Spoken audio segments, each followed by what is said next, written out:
Bom, estamos ao vivo. Boa tarde a todos. Bem-vindos, então, à segunda Jornada Internacional de Estudos Bizantinos e Medievo Oriental. Eu vou falar algumas palavras em português e intermear com algumas palavras em inglês, considerada a composição aqui da nossa mesa, né? Temos 3 ilustres convidados de fora do Brasil e 2 igualmente ilustres convidados aqui do Brasil. Então, imagino que a nossa audiência seja composta majoritariamente, né, por falantes do português, porém, também em respeito a quem estiver assistindo de outras partes do mundo, algumas das intervenções eu vou fazer em inglês também, certo? Good afternoon to everyone. Welcome to the second International Conference on Byzantine Studies and Eastern Middle Ages. This is session number 5, Slavic and Balkan peoples. We have 5 very special guests today. 3 of them are not from Brazil, and 2 of them are from Brazil. I'm going to introduce them to you later.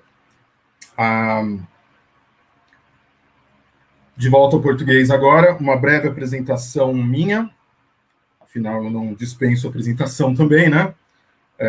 Eu sou o Lucas Simone, sou historiador formado pela USP e doutor em literatura e cultura russa pela mesma instituição, pela FFLESH-USP. A minha tese é uma tradução do texto internacionalmente conhecido como PVL. É uma crônica monástica escrita na cidade de Kiev, no século XII, início do século XII, e que serve como fonte de estudo desse período aí da chamada Rus kievana, né? Now back to English. My name is Lucas Simone. I have a bachelor's degree in history from the University of São Paulo, and I recently earned a doctoral degree from the same university in Russian literature and culture. My thesis is a translation from the PVL, the Primary Chronicle, and if anyone is wondering what's that, it's a medieval monastic chronicle written in Kiev in the 2nd decade of the 12th century. And this is why I am here to moderate this panel, this session. De volta, então, ao português. Rapidamente, alguns avisos, então. Teremos um tempo de 20 minutos para cada palestrante, para cada comunicação. Como temos um tempo um pouco apertado, vou pedir que vocês, então, gentilmente pedir que respeitem, então, esse limite de 20 minutos. Ao final da sessão, da mesa, teremos, então, perguntas do público, talvez uma outra pergunta minha também, e perguntas de vocês, se tiverem interesse em fazer alguma pergunta, certo? Back to English now. We have a somewhat tight schedule today because we have 5 speakers in 2 hours. So we have a 20-minute time for each presentation. I will kindly ask you to, if possible, respect those 20 minutes. And by the end of the session, by the end of the panel, we'll have another 20 minutes with questions from the public, from the audience. And if you have questions to one another, it's okay too. Bom, agora eu vou apresentar o nosso primeiro palestrante, a primeira comunicação, que é do Diego Vieira Araujo Silva. Eu confesso que eu não sabia que esse era o seu nome completo, Diego. Eu conhecia pelo seu nome eclesiástico, digamos, e não sabia que esse era o seu nome completo, mas é uma pesquisa muito interessante. Ele é mestrando no programa de letras clássicas, né, lá da Universidade de São Paulo, e a comunicação dele é a influência do grego na sintaxe do eslavo-eclesiástico antigo. Se você puder brevemente se apresentar também para o pessoal em inglês, Do contrário, pode começar, Diego. Fique à vontade. Okay, can you hear me? Yep. Okay, my name is Diego. I am a master's degree student at the University of São Paulo, and I studied the relationship between Koine Greek, to be exactly, and the Old Church Slavonic language, which was the first literary language of the Slavic people, of the Slavs in general. And today I will present in Portuguese, of course, a little presentation about the influence of the Greek in the Old Church Slavonic syntax. Não sei se vocês conseguem ver minha tela, eu tenho que compartilhar aqui, né? Aqui, ok, share screen.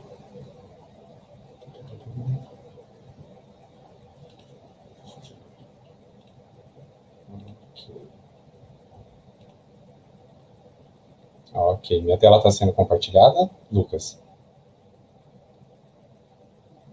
Não? Por hora, não. Não estou vendo. Bom, a Daniela disse que sim. Então tá, né? Agora não... Bom, eu creio que sim. Bom, eu vou começar. Se não tiver, vocês me falam, ok? Bom, muito bem. Primeiro eu queria começar falando um pouco sobre o que é o eslavo-eclesiástico antigo. O eslavo-eclesiástico antigo é um nome que é comumente dado à língua que se encontra num número bastante reduzido de manuscritos, são 18 manuscritos, essa língua presente nesses manuscritos ela é mais ou menos uniforme. Então, costuma-se dizer que ela é uma extrapolação da língua presente nesses manuscritos. Pela uniformidade não ser, como a gente pode dizer, tão intensa, a gente chama isso de extrapolação, e a gente tenta classificar essa língua que está presente nesses manuscritos, dando esse nome de eslavo-eclesiástico antigo. É uma língua literária, nunca foi falada, não nos moldes que ela está nesses manuscritos, ela nunca foi falada por nenhum povo, então ela é uma língua literária e majoritariamente eclesiástica. Quase todos os textos são traduções de obras religiosas, de textos religiosos do grego. Quase todo o corpus do eslavo-eclesiástico antigo é composto de traduções do grego, tanto do grego koiné do Novo Testamento, como também do grego da Septuaginta, algumas partes do Saltério, principalmente, e alguma coisa ou outra do grego bizantino, por assim dizer, se é que a gente pode dizer isso, de alguns textos hagiográficos e de pais da igreja. Ela é uma língua eslava meridional, ou seja, do sul, tem parentesco com búlgaro, com o sérvio, e antigamente até se cria que o eslavo-eclesiástico antigo era um estágio anterior do búlgaro, um estágio mais antigo do búlgaro, e se chamava de búlgaro antigo. Mas hoje a gente sabe que não é bem assim, ela é uma língua literária separada, que tem várias recensões, cada texto tem bastante influência do dialeto eslavo ou da língua eslava falada no local em que o texto foi composto, mas não é aquela língua, é uma língua literária usada pelas elites intelectuais. As origens do eslavo eclesiástico, né, o eslavo está ligado, o surgimento do eslavo está ligado à evangelização dos povos eslavos, começa ali na região da Grande Morávia, quando o imperador Miguel, a pedido do príncipe Rastislav da Grande Morávia, envia, né, os famosos irmãos Cirilo e Metódio para evangelizar os povos eslavos numa língua que eles pudessem entender. Porque já havia a presença do cristianismo, né, na Grande Morávia, mas os missionários eram francos ou do Sacro Império, e eles assim, não evangelizavam, não pregavam o cristianismo numa língua que os povos pudessem entender, era praticamente em latim, A partir dessa iniciativa do príncipe Rastislav, que tenta mudar isso, o imperador manda Cirilo e Metódio para a Grande Morávia, e aí começa a evangelização dos povos eslavos numa língua que eles pudessem entender. Para poder evangelizar os povos numa língua que eles pudessem entender, os irmãos Cirilo e Metódio, eles desenvolvem um sistema de escrita, que é o glagolítico, que hoje em dia a gente sabe que é o primeiro alfabeto eslavo, por assim dizer, que foi o alfabeto provavelmente desenvolvido por Cirilo. Vocês podem ver que ele é bastante diferente. Eu coloquei aqui do lado uma imagem também em glagolítico, de manuscrito glagolítico, e aqui em cima vocês podem ver também. Então, esse teria sido o primeiro sistema de escrita, o primeiro alfabeto, não só do eslavo-eclesiástico, mas dos povos eslavos em geral. Mais tarde, com o declínio da presença de missionários bizantinos, né, do cristianismo oriental, ali na Grande Morávia, há um problema político, e depois essa escola, como eles chamam, cirílica, vai para a Bulgária, e lá na Bulgária, em Sófia, eles acabam abandonando o glagolítico e criam um novo alfabeto, que tem bastante influência tanto do grego, tanto do alfabeto grego, quanto do alfabeto latino e do alfabeto hebraico, do abejad hebraico, que é o alfabeto que a gente conhece mais hoje em dia, o famoso alfabeto cirílico, que na verdade não foi criado por São Cirilo, mas por seus discípulos na Bulgária. Não sei se vocês conseguem ver, eu tentei deixar o maior possível, mas, enfim, eu coloquei aqui uma tabela com o glagolítico, para vocês verem o primeiro alfabeto né, do eslavo-eclesiástico antigo. Os manuscritos mais antigos estão nesse alfabeto, no glagolítico, mas nas edições críticas e nas edições virtuais que a gente acha por aí, eles são sempre transliterados para o cirílico antigo. Você vê que no alfabeto cirílico nós temos também a presença de algumas letras que são gregas, como o xi, o psi, o theta. Esse aqui pode ser várias letras, na verdade. A transliteração que eu uso no meu trabalho, na verdade eu estou pensando em mudar isso, e a transcrição fonética. Bom, um tema bastante comum entre, né, os estudiosos do eslavo-eclesiástico antigo é a questão da influência do grego na sintaxe do eslavo. Como a maioria, né, do corpus é composta de traduções do grego e de textos religiosos, tinha-se essa preocupação de tentar ser o mais próximo do texto original grego, de ficar o mais próximo possível do texto original grego.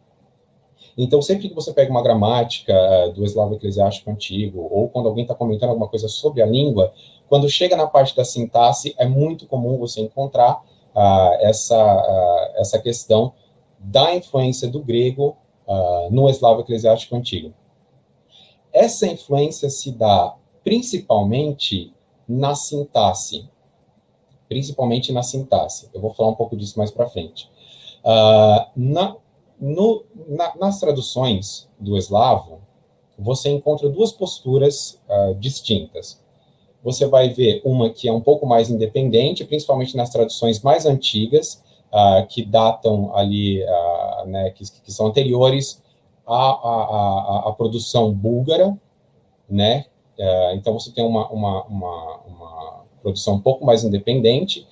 Na verdade, se você compara com outras traduções medievais da época, como o do alto-alemão, por exemplo, você vai ver que o eslavo, ele é um pouco mais independente. Ele não é só uma glosa, né, ali você simplesmente passar a palavra por palavra para a língua. Às vezes não faz nenhum sentido, não que não faça nenhum sentido, mas fica uma coisa bastante artificial na língua de destino, fica bastante próximo do grego, quase uma coisa bem subserviente mesmo. E no eslavo você vê que não é bem assim. Existem os pontos nos quais o grego acaba influenciando mais. Mas essa postura mais independente, ela acaba mudando depois, principalmente na escola búlgara, quando você tem uma postura mais reverente ao texto original grego, você tem a preocupação em manter o texto o mais intocado possível, porque, afinal, para esses tradutores é a palavra de Deus, então eles querem mexer o menos possível no texto. Então, você vai ter uma postura que alguns autores chamam mesmo de mais subserviente e menos dinâmica. Ocorre o seguinte, essa influência, mesmo nesses textos mais tardios, ela não é em todos os aspectos da língua. Ela se dá majoritariamente, principalmente ali no campo sintático e também no lexical. No lexical, mais pela formação de palavras, pelo uso de alguns calques do grego, pela transliteração de palavras gregas. E no campo sintático, essa influência, ela se dá principalmente na ordem das palavras e também na escolha de categorias de palavra, entendeu? Então, por exemplo, se no grego você tem ali uma partícula em determinada posição, o tradutor eslavo ele vai sempre tentar, se possível, colocar uma partícula que seja correspondente ali na mesma posição. Eu vou mostrar mais para frente isso com exemplos. Na área da morfologia, né, eu costumo dizer que não é uma influência morfossintática, porque o texto eslavo, ele respeita a morfologia da língua, ele não vai mudar a sua morfologia por causa do texto grego, entendeu? Então, essa influência ela é mais na ordem das palavras e na escolha de categorias de palavras, sempre tentando refletir o grego. Escolha de tempos verbais, sempre tentando refletir o grego também. Eu coloquei alguns exemplos para a gente poder ver isso mais de perto. Esses exemplos eu retirei do texto com o qual eu trabalho, que é o texto de Mateus 5 e 6 do Codex Marianus. O Codex Marianus é um manuscrito do final do século X ou começo do século XI, originalmente escrito em glagolítico também, mas como praticamente todas as obras que a gente trabalha com edição crítica ou qualquer outra edição, a gente usa em cirílico. Então, aqui nós temos o texto eslavo em cima, uma frase no texto eslavo. No texto grego, eu coloquei a tradução do eslavo, não do grego, embaixo. Embora, às vezes, a tradução seja a mesma coisa, pode ter uma diferença. Como a gente pode ver, a primeira coisa aqui que salta aos olhos é a ordem das palavras, que é praticamente idêntica, tanto no grego quanto no eslavo, você tem a mesma ordem de palavras.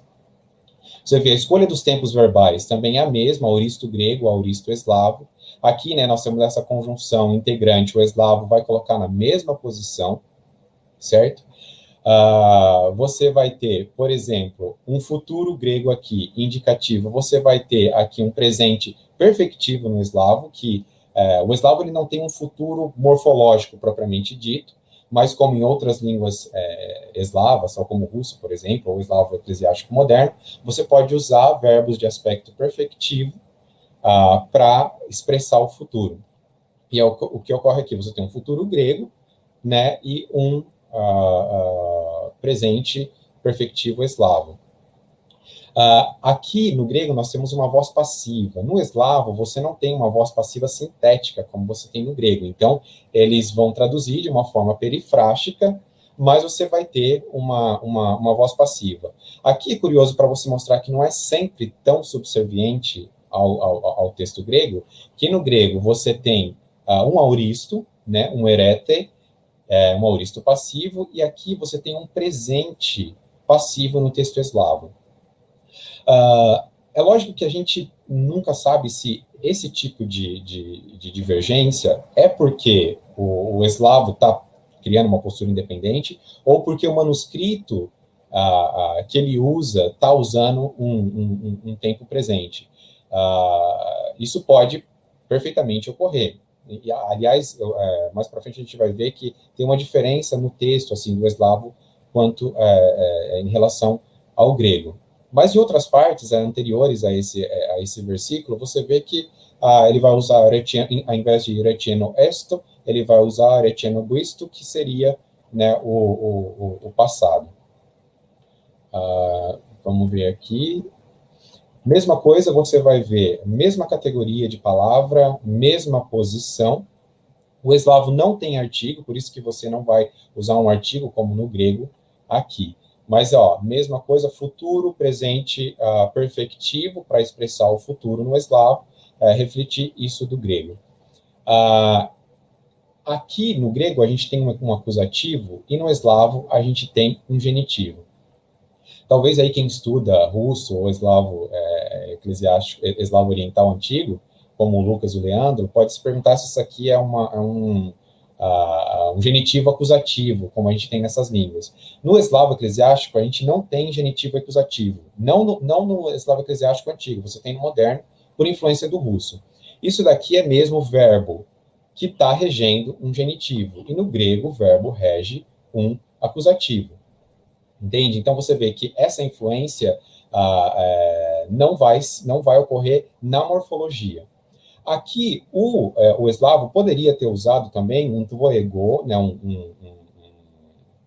pronome demonstrativo, um pronome possessivo, ao invés de um pronome possessivo reflexivo, e pelo que eu vi até agora, trabalhando com esse texto do Codex Marianus, eu vejo que o uso de um ou de outro ele é bastante inconsistente, e ele não me parece estar preocupado com o grego. É lógico que precisaria de um estudo mais aprofundado para definir por que usa ou o pronome possessivo, ou pronome reflexivo, né, possessivo-reflexivo. O que eu posso dizer é que o uso ele é inconsistente. Poderia ser um dvoego aqui, refletiria melhor o grego, mas aqui a gente vê um dvoego usando um pronome possessivo-reflexivo. A mesma coisa aqui, a gente vai ver, continua a ordem de palavras idêntica ao grego.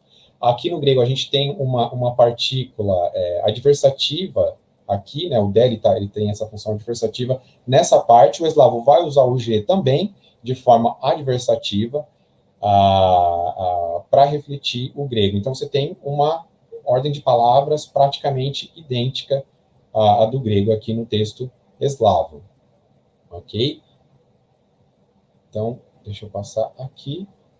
E aqui, a mesma coisa. A gente vê que no grego você tem um artigo, mais uma vez, o eslavo não tem, é por isso que não tem aqui, mas a ordem de palavras é a mesma, a escolha de palavras, tempo verbal, é idêntica à do grego. Mesma coisa aqui, o grego vai usar, né, um pronome pessoal no genitivo, um de vós, seria isso, e o eslavo ele vai usar esse pronome possessivo, que na verdade ele funciona mais como um adjetivo no eslavo, ele vai sempre concordar em caso, em número, em gênero, com o substantivo que ele está qualificando. No caso, a gente tem aqui vragi, que é inimigos, no acusativo plural, e esse vachem vai estar qualificando ele. Então, por isso a divergência, mas por uma questão morfológica aqui do eslavo.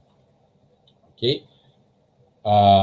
Aqui, como eu disse, às vezes o texto eslavo ele difere do texto grego crítico que eu uso, provavelmente porque o manuscrito que ele usa é outro, deveria ter essa parte aqui que a gente tem, e no grego não. Mas, mais uma vez, as conjunções são as mesmas, tempos verbais, você vai ter o mesmo, imperativo, presente imperativo, imperativo ativo, você não tem voz média no eslavo, por isso que aqui você vai usar a voz ativa. Preposição a mesma.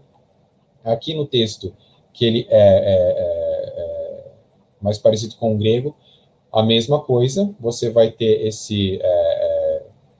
uma divergência por questão morfológica, mas a ordem das palavras vai ser a mesma. Aqui é uma parte interessante, que a gente tem uma oração final no grego, né, com o subjuntivo. O eslavo ele vai usar aqui o único verbo que tem uma forma futura, que é o verbo biti, que é o verbo ser. Então, ele vai ter uma forma futura aqui no eslavo, e esse da bondete vai formar esse da, mais o biti no futuro, vai formar uma oração final, certo? Então, aqui ele tem uma função de conjunção final. A mesma coisa, vocês podem ver que o eslavo, ele segue religiosamente, por assim dizer, o texto grego naquilo que é possível, uso de preposições, escolha de palavras e tal. Aqui a gente vai ter uma diferença, e essa aqui não é bem uma diferença morfológica, é uma diferença sintática mesmo, que o texto eslavo vai usar um pronome relativo, um ige, e no grego a gente não tem esse pronome relativo. Mas talvez seja como o eslavo poderia traduzir esse tu enuranois, né, que é referente a tu patros, né, e esse ige vai formar como, vai usar, ele pode usar, perdão, esse ige, esse pronome relativo, para poder traduzir esse tu, que na verdade está qualificando esse tu patros aqui. Ok? Aqui eu coloquei uma outra parte, outro exemplo, que talvez onde talvez a gente consiga ver uma influência, talvez uma independência, não sei, do eslavo, mais ou menos. Vamos ver se a gente vai conseguir ver isso. Deixa eu ver se é esse texto mesmo. Ok. Bom, aqui eu coloquei errado, não é IE, é só um I aqui. Como um CAI, um I, você tem, né, o uso da conjunção, a mesma. No grego, o rotan é um advérbio, no eslavo pode ser também um advérbio, ou uma conjunção ali para você introduzir uma oração temporal, que é o que eu acho que ocorre aqui, né? O egdá, ele introduz uma oração temporal, e o grego vai usar um advérbio, mas é a mesma coisa. Você pode ver que o egdá também pode ser um advérbio, então, e talvez o rotan pode funcionar como uma conjunção temporal também. Você tem aqui o uso do presente subjuntivo, e aqui a gente vai usar o presente do indicativo no eslavo, porque você só usa o subjuntivo no eslavo para formar frases hipotéticas e tal, o que não é o caso aqui. Então, ele vai usar, por isso que ele vai usar o presente do indicativo. Mas é como ele poderia traduzir o grego da melhor forma. Aqui, por ser talvez uma voz média, ele usa uma partícula reflexiva. Essa partícula reflexiva, hoje em dia, no eslavo-eclesiástico moderno, ela se juntou à palavra, então seria um molishician no eslavo moderno, no eslavo antigo, um molishician. Você vai ver o mesmo uso, mesma coisa, aqui a gente vai usar o imperativo. Aqui, esse ros, que no grego ele é uma conjunção comparativa, a gente usa para comparações, aqui no eslavo ele vai traduzir como um ieko-i. Esse eco, ele é bastante, assim, multivalente no eslavo. Ele pode significar várias coisas. O ieko-i, ele é usado geralmente em orações comparativas. Então, ele está comparando para poder traduzir o ros aqui. Esse litsemiari, é uma escolha interessante, porque antes no texto ele usa a palavra hipocrite para traduzir hoi hipocritai. Então, antes você tem uma influência no léxico também, e nessa parte ele usa o litsemiari. Eu não coloquei aqui, poderia ter colocado, mas um pouco antes no texto, acho que no 6.2, ele vai usar hipocrite, e aqui ele usa litsemiari, que é uma palavra eslava, uma tradução, e não só uma transliteração do grego. Deixa eu ver qual que é a parte que eu queria mostrar. Ok, aqui a gente vê o ieco de novo. Você vê o ieco aqui como uma conjunção integrante, né? A gente tem, e não o ieco-i, não comparativa. Reflete o grego perfeitamente. Ordem das palavras é exatamente a mesma. Escolha dos tempos verbais nessa frase aqui é praticamente idêntica. E aqui você usa, só que aqui a gente usa o locativo no eslavo. No grego, isso é um dativo locativo, né? Porque a gente perde o locativo no grego, mas a gente usa o dativo para expressar o locativo. E é por isso que no eslavo a gente pode usar aqui o locativo ao invés do dativo. Nessa parte, a gente tem também mais uma divergência textual. O eslavo você tem essa parte nas ruas e nas praças. Nos gregos você vai ter aí nas esquinas das ruas. Mas, tirando essa questão da divergência textual, pode ser que o texto que o eslavo estava usando fosse diferente desse texto crítico que eu uso. Mas a mesma coisa, a ordem de palavras é a mesma, escolha aqui do particípio você vai ter a mesma, e o infinitivo você vai ter a mesma, que o infinitivo reflexivo, por causa do sem, mas é a mesma coisa. Essa parte que eu queria mostrar, que vai ter uma parte que aqui o texto eslavo ele vai divergir sintaticamente do grego. Então, por exemplo, aqui ele é praticamente idêntico. O que tem no grego a gente vai ver aqui no eslavo, partícula adversativa, o advérbio, a conjunção temporal, praticamente a mesma coisa. Aqui a gente vai usar o imperativo, ele usa imperativo também, e só que aqui no grego a gente vai ter uma diferença. O eslavo, nós temos uma oração aqui, ó, Tije egdamolishisen ivnudi vukletu tvoyom, izatvorit tvoya, e fecha tuas portas. Aqui termina a oração no eslavo. No texto grego, não. Ele vai usar um particípio coordenado com o imperativo, que é muito comum no grego. Às vezes, ao invés de você usar dois imperativos, você usa um particípio e depois um imperativo. Então, esse particípio ele está subordinado à oração principal, que é esse pomolisen. E aqui no eslavo, não. Você vai ter um particípio, ele vai terminar a oração aqui, e aqui ele começa uma nova oração. Enquanto no grego, essa é a oração principal, e essa oração participial, ela está subordinada a essa oração principal. Então, isso, a gente vê que, a gente pode dizer que talvez aqui o texto eslavo tenha sido independente. Uma escolha que no grego, que ele poderia ter feito igual ao grego, o eslavo permite isso, a sintaxe, ele poderia ter seguido a sintaxe do grego, mas ele interpreta de uma maneira diferente. Então, ele termina a frase aqui no tvoion e começa uma outra oração aqui. Aqui no eslavo, a gente tem esse tainia, também poderia ser uma questão de oração, aqui é uma oração adverbial. No grego, no texto que eu estou usando, é uma oração adjetival, então teria uma diferença sintática, mas em vários manuscritos a gente não tem esse toi, o que tornaria esse entoi criptoi também uma locução adverbial, como está aqui no eslavo. Então, talvez essa divergência não seja tão relevante como essa do uso dos imperativos, você terminar a oração aqui e começar uma nova oração aqui. A gente sabe que começa uma nova oração aqui porque não tem a conjunção. E no eslavo você não vai ter essas construções assindéticas, como você poderia ter no grego, por exemplo. Diego, desculpa te interromper, como já passamos um pouquinho, não sei se você poderia encaminhar. Esse daqui é a última perdão, essa é a última parte. Algumas inferências rapidinhas que a gente pode ver, ou seja, o texto eslavo ele vai sempre buscar seguir a ordem de palavras, né, presente no texto grego, e na escolha e classes de palavras ele é influenciado pelo grego, mas sem nenhum tipo de influência significativa na morfologia. E é isso, e perdão por ter passado um pouquinho do tempo.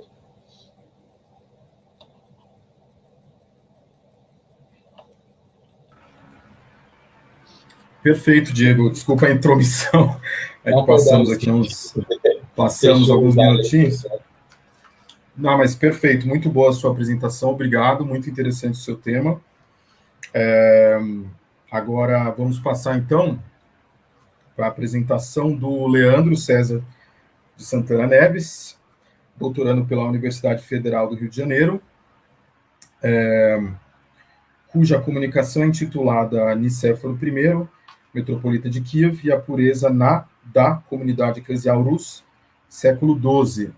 Leandro, você se importa, então, de se apresentar brevemente em inglês para os nossos colegas? Obrigado. So I thank, first and foremost, the organization of this event for letting me present in it despite the current adverse conditions. I also thank the moderating table with Lucas and also the other participants. I hope this will be a really good presentation, and having seen Diego's great presentation in Slavic, I don't know if I can keep up, but in any case, my name is Leandro Cesar Santana Neves. I am currently a fourth-year PhD student from Federal University of Rio de Janeiro, Brazil, and I also have a scholarship from CNPq, a Brazilian research grant facility, and I study ecclesiology from the Kievan metropolitans from Hilarion to Kirill II. If you allow me, I unfortunately forgot to make a PowerPoint, so I'm just going to read my text. It will be in Portuguese, unfortunately, but questions of time. If you allow me.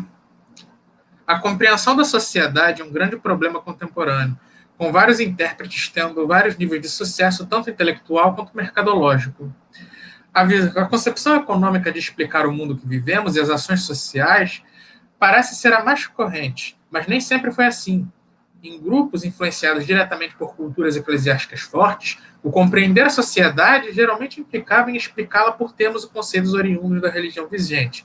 Visamos aqui apresentar um estudo de caso sobre essa concepção religiosa da sociedade, onde uma liderança máxima da Igreja de Rus, atualmente parte da Bielorrússia, parte da Rússia e parte da Ucrânia, interpretava sua comunidade como uma igreja. Antes de começarmos, vale delimitar alguns pressupostos de nossa argumentação. O primeiro deles é sobre o que compreendemos como igreja, que, grosso modo, entendemos como uma comunidade de fé cristã hierarquizada, cuja organização socioespacial dá-se sobre uma determinada hermenêutica do sagrado cristão. Interpretação essa que parte de determinados especialistas que reivindicam para si a exclusividade de dizer o sagrado e de consagrar. Tal definição garante à Igreja a possibilidade de ser estudada pela ciência de Clio, uma vez que seus elementos de base não são somente construídos a partir de laços sociais, mas que esses vínculos são feitos e refeitos ao longo do tempo, afetando as próprias concepções do sagrado em si. No caso específico de nossa temática, a comunidade de fé cristã da Rússia, chamada de Tsirki, a polissemia do termo coincide com o uso do latim eclesia, isto é, o tripé comunidade cristã, local de culto cristão e corpo administrativo em contato com o sobrenatural, consegue se apoiar nessa conceitualização. Nosso segundo pressuposto consiste em, da mesma maneira que a sociedade de hoje é compreendida por termos e lógicas econômicas por especialistas do mercado, na Rússia essa concepção perpassava um vocabulário estritamente religioso, confundindo comunidade de fé e sociedade em geral. Chamaremos esse tipo de pensamento de eclesiologia, ou seja, o pensar a comunidade em toto a partir da comunidade de fé, confundindo, entre aspas, a sociedade com a igreja, citando o historiador francês Dominique Naprat.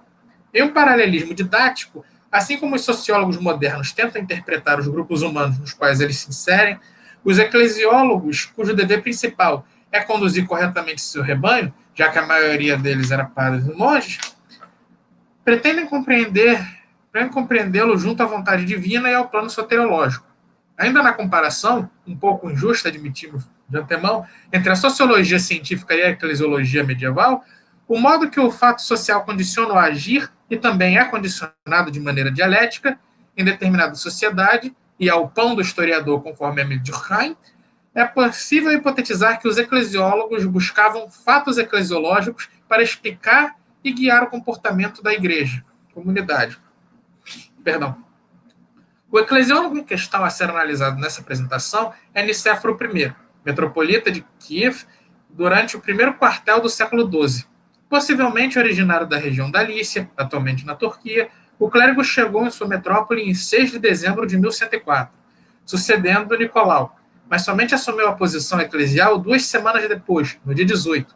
Nenhum outro candidato a metropolita precisou aguardar para subir o trono metropolitanal, ou pelo menos nenhum documento se preocupou em detalhar tal ação no período Kievan. Pode ser que o responsável por imortalizar os eventos de 1104 na cronística registrou o ocorrido em um espaço de tempo relativamente curto, tendo ainda em mente recordações da entronização de Nicéforo, assim como também é provável que houve algum tipo de resistência ao novo líder da Igreja Russa. Dentre sua chegada até Kiev e morte, tanto em 1104 e 1121, recorte esse que corresponde ao seu mandato, esta última descrita sem muitos detalhes, Nicéforo é ocasionalmente mencionado nos documentos analísticos ao consagrar diferentes bispos para várias dioceses de Rus, e assim também como toma parte no desenvolvimento do culto dos primeiros santos, o egúmeno Teodósio do monastério das Cavernas de Kiev e os irmãos mártires Baricicleta. Nicéforo é um caso particular dentro dos hierarcas que lideraram a comunidade de fé russa durante o chamado período Kievan, pois dentre todos os metropolitas ele é o que possui a maior quantidade de documentos sobreviventes aos nossos dias. Ele é um sermão e 3 epístolas, sendo que 2 dessas 3 cartas possuem basicamente o mesmo conteúdo. Descreveremos brevemente cada uma delas. Conforme dito anteriormente, dentre as epístolas produzidas por Nicéforo, 2 delas são quase o mesmo gênero. A primeira é conhecida como Epístola Yaroslav-Svetopolitic sobre a fé latina, Послание Yaroslavu-Svetopolitic o Vieira Latinsky, endereçada ao Kniaz de Galícia Volhynia Yaroslav-Svetopolitic. A segunda carta de Nicéforo é historiograficamente conhecida por uma denominação similar, Epístola Vladimir Monômaco sobre a fé dos latinos, Послание Vladimir Monômaco o Vieira Latinsky, mas com outro destinatário, o celebrado então Kniaz Vladimir Всеволодович Monômaco, que governou Kiev entre os anos de 1113 e 1125. Ambas as epístolas constituem listagem de comportamento alegadamente errôneos e desviantes dos seguidores do cristianismo de rito romano, um gênero não comum e relativamente popular entre os clérigos bizantinos e russos a partir da segunda metade do século XI, intensificando-se com o chamado, entre aspas, cisma de 1054. Vladimir Monômaco também foi o destinatário de uma outra carta enviada pelo metropolita, conhecida pelo título pouco criativo de Epístola do metropolita Nicéforo sobre o jejum, Послание metropolita Никифора Apóstolo. Tratando da importância do jejum, o documento se assemelha a diversas cartas enviadas antes do período da Quaresma, que explicam a importância do ato e também continham recados ou palavras de edificação, gênero deveras comum a partir do final do século IV e com maior importância a partir das querelas eucarísticas e dogmáticas do século IX em diante. Por fim, ao nome de Nicéforo também é atribuído uma breve homilia intitulada Ensinamento do Domingo de Abstenção de Laticínios, Puchene v Neděli Srapustnuju, proferido durante o Domingo de Abstenção dos Laticínios, isto é, no primeiro dia da semana que precede a Quaresma Ortodoxa, quando o consumo de carne e derivados de leite são proibidos. O público-alvo desse sermão está presente no primeiro trecho do documento, entre aspas, ensinamento de Nicéforo, metropolita da Rus, no domingo da abstenção de laticínios na igreja, aos egúmenos, a todos os episcopos e diáconos e ao povo mundano. Ou seja, o documento deveria ser ouvido por toda a comunidade de fé russa, em especial os monges e os clérigos. Todos os documentos mencionados foram poupados pelo açoite do tempo, embora as formas existam em cópias físicas muito posteriores às suas supostas datas de criação, variando a data das versões sobreviventes entre os séculos XIII e XVI. Ademais, todas as cópias estão escritas em eslavo oriental, algo estranho considerando a seguinte passagem no preâmbulo do sermão, abre aspas, mas a mim não foi dado o dom das línguas, conforme o divino Paulo, a fim de preencher com esta língua aquilo que me foi confiado. Portanto, permaneço em muito silêncio em vosso meio.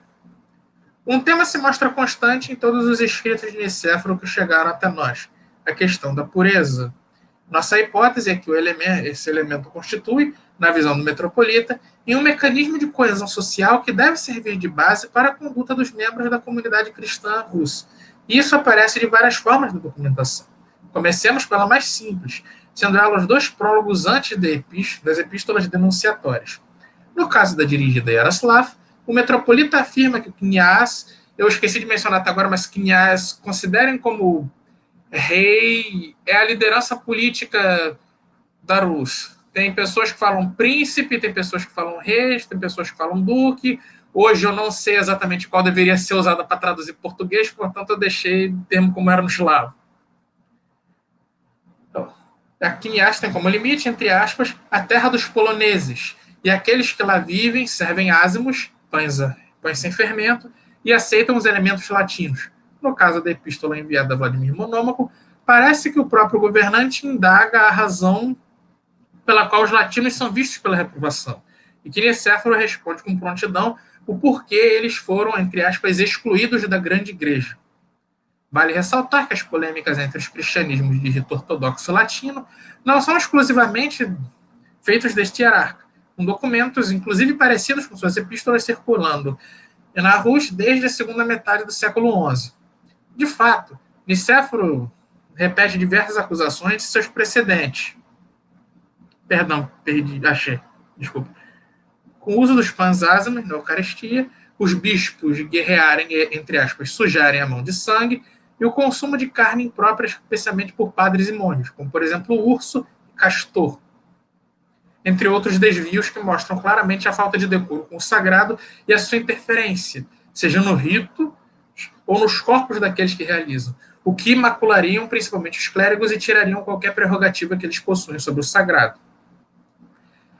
Uma dessas acusações chama atenção, quando o metropolita acusa os latinos de interferirem na liturgia ocorrida no templo, pois, entre aspas, não diferenciam o santo do imundo. Esta frase revela que Nicéforo quer passar à sua audiência uma noção de que a comunidade latina é impura e corrompida, logo contrastando com a pureza de seus leitores. Ora, se a ignorância sobre o santo impuro é aquilo que move os latinos a profanarem o sagrado, a comunidade do metropolita, que teoricamente sabe e respeita a diferença entre ambos, não se guiaria por um ideal de igreja incorrupta? Corrupção essa que, a partir do contato com os latinos, como veremos mais adiante, pode tirar a Rus da grande comunidade da visão sobre a soteriologia. O fato que o hierarca direciona as listas a governantes, contudo, revela sua preocupação da comunidade como um todo e estabelece aos kniasi o papel de coibir qualquer ameaça que possa corromper a comunidade de fé russa, conforme a advertência de Nicéforo a monômaco, e lê estas acusações: ó meu knias, não uma, não duas, mas muitas vezes, tu, ó knias, e teus filhos, os condiz aos kniasi, como escolhidos por Deus e chamados para a sua fé ortodoxa, entender precisamente as palavras de Cristo e a sólida fundação da igreja. A ti será dada a fundação, que pois é a Santa Igreja, para a luz e para a admoestação das pessoas incumbidas por ti e por Deus. E, a fim de defender a comunidade de fé, o próprio governante deve estar puro, e por isso o metropolita envia a carta sobre o jejum. Nicéforo menciona rumores sobre lobos entre as ovelhas na Rus, com o monômaco seguindo avisos questionáveis daquele que, levando historiadores como Alexei e Schenko a questionarem a positividade total da imagem do monarca na epístola, seriam lobos em pele de cordeiro. Os rumores corromperiam o bom governante, que afeta, conforme Nicéforo, a própria pureza que um kniaz deveria ter. Um líder impuro, portanto, corrompe a comunidade de fiéis e seus súditos. E o contrário também é verdade. E essa liderança que precisa se manter pura também se traduz para os clérigos, escrevendo numa data de abstenção forçada, o domingo da abstenção de laticínios, o metropolita diz, entre aspas, aqui tendo dito essas palavras, repreendo alguns que não prestam atenção ao ensinamento divino do apóstolo, profeta de Cristo, aqueles que justificam seus pecados, dizendo, entre aspas das aspas, na embriaguez não fazemos mal algum, assim adquirimos um pecado duplo, pois foram derrotados pela bebedeira e buscam esconder sua vergonha. O ouvinte talvez consiga perceber a tensão social existente nessa citação. É improvável, mas não impossível, que aqueles que se entregaram à famigerada, entre aspas, alegria dos russos, como presente na narrativa dos anos passados, sejam membros do clero. Mas os acusados da embriaguez durante o jejum são os laicos. Os eclesiásticos, todavia, têm a responsabilidade neste desvio, pois eles são responsáveis por ensinar e conduzir a comunidade à soteriologia. Logo, eles devem ensinar como a comunidade deve manter a pureza em face à tentação alcoólica. Nicéforo, então, como pastor da igreja russa, reforça o papel dos clérigos egúmenos ao mesmo tempo que adverte os laicos sobre os males da embriaguez, comparando os ébrios a animais, estes marcados pelo mundo e impuros. Reconhecer a necessidade do perdão e a fuga da tentação alcoólica é fundamental para o jejum correto, medida que, conforme Nicéforo, asseguraria o destino soteriológico de sua comunidade. Clérigos e laicos, como um todo, devem manter certo grau de pureza para o bom funcionamento social. Caso contrário, Rus sairia da rota da salvação. Dado o curto tempo dessa apresentação, há diversas outras instâncias da relação entre pureza da comunidade e corrupção que a retira do plano soteriológico nos escritos de Nicéforo, que não será possível demonstrar aqui, mas talvez nas perguntas após a fala algo possa ser esclarecido. Mas uma coisa tentamos elucidar nesses poucos minutos. Ao contrário de autores que apoiam um silêncio intelectual na Rus, como Francis Thompson, havia um desenvolvimento intelectual da maneira de compreender a comunidade como um todo partindo da cúpula eclesiástica, sendo ela importada, entre aspas, do Império Romano Medieval ou nativa. E mesmo sendo grego de origem, Nicéforo contribui para o cenário intelectual de Rus, quiçá medieval como um todo, ao ponderar sobre sua sociedade e a relação de um fato eclesiológico, sendo este a pureza, com a sociedade como um todo, moldando e devendo moldar os atos dos membros a fim de garanti-los no destino soteriológico e na proximidade de Deus. Logo, pensar o social é pensar a igreja, e pensar a igreja é pensar o social. E como os dois elementos se articulam, é a tarefa do acadêmico tanto quanto foi do eclesiólogo medieval e do eclesiólogo russo. Bom, essa foi minha apresentação, espero não ter passado do tempo e aguardo as suas perguntas depois. Foi isso. Muito obrigado. Obrigado, Leandro. Na verdade, você até leu com certa velocidade, digamos, acima do necessário, então você tinha até alguns minutinhos sobrando, mas certamente teremos perguntas para você ao final da mesa, né? Bom, então agora passaremos a palavra à nossa primeira convidada internacional, que é a Ewelina Kaczynska, da Academia de Ciências da Polônia. Vou passar agora para o inglês. I have the pleasure now to turn the presentation over to our colleague from Poland, Ewelina Kaczynska, from the Polish Academy of Science. Her communication is called The Masonry Architecture of Kievan Rus, from the end of the 10th to the beginning of the 13th century and its Byzantine influences. Please, Ewelina. Thank you very much for introducing me.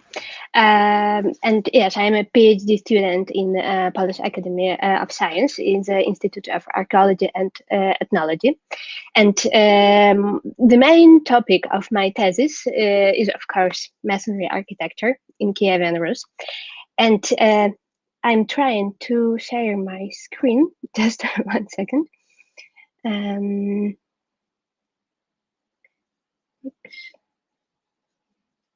Okay. And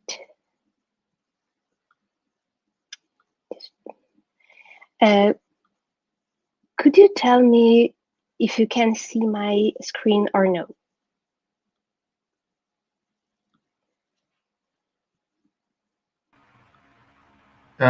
Por hora, not for now. No. Not for now. Okay, I'm sorry. I am trying next.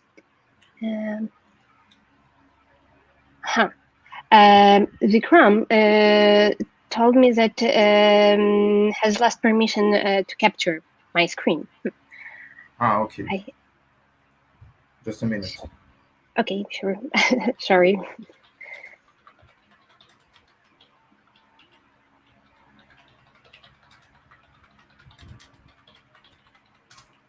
Just a second.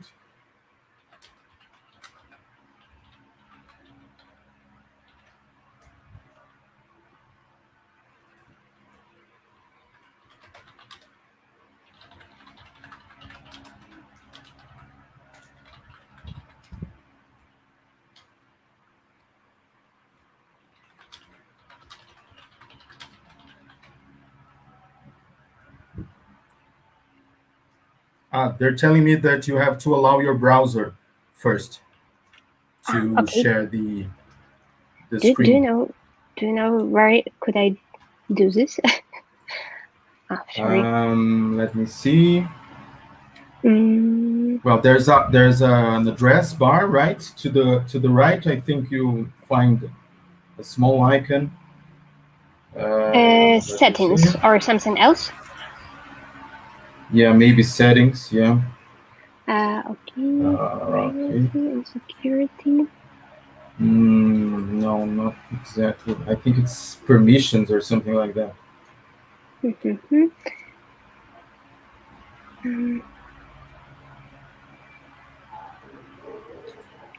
I'm trying to find. I'm sorry. I'm really sorry. I didn't know that it's such complicated. Let me see if I can find it. Just a second. Yeah, the address bar has a small camera next to the. Are you using Chrome, right? Okay, and now. If you click on that camera, yep, it will allow you to share the camera and the microphone. Yes, I can see it, and then. Well, you allow and then hit close.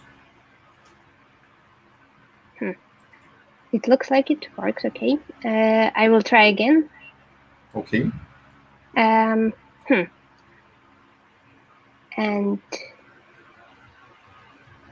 no, it doesn't work, but I have no idea why. I'm sorry.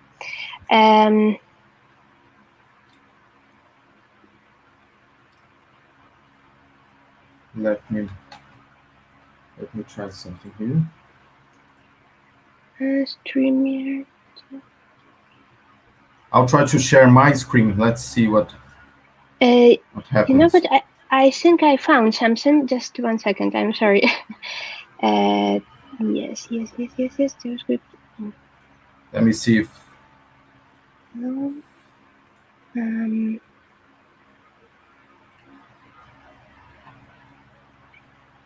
Do you see my Google screen?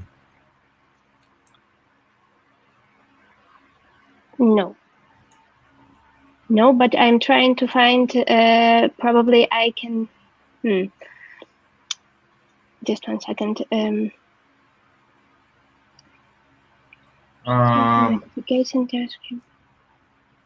Maybe you could try to use a different browser. Yes, unfortunately, I had some problems because I use a Mac computer and I don't use Chrome. So, do you mind if we let your presentation to the end? Yes, of course. It's not a problem.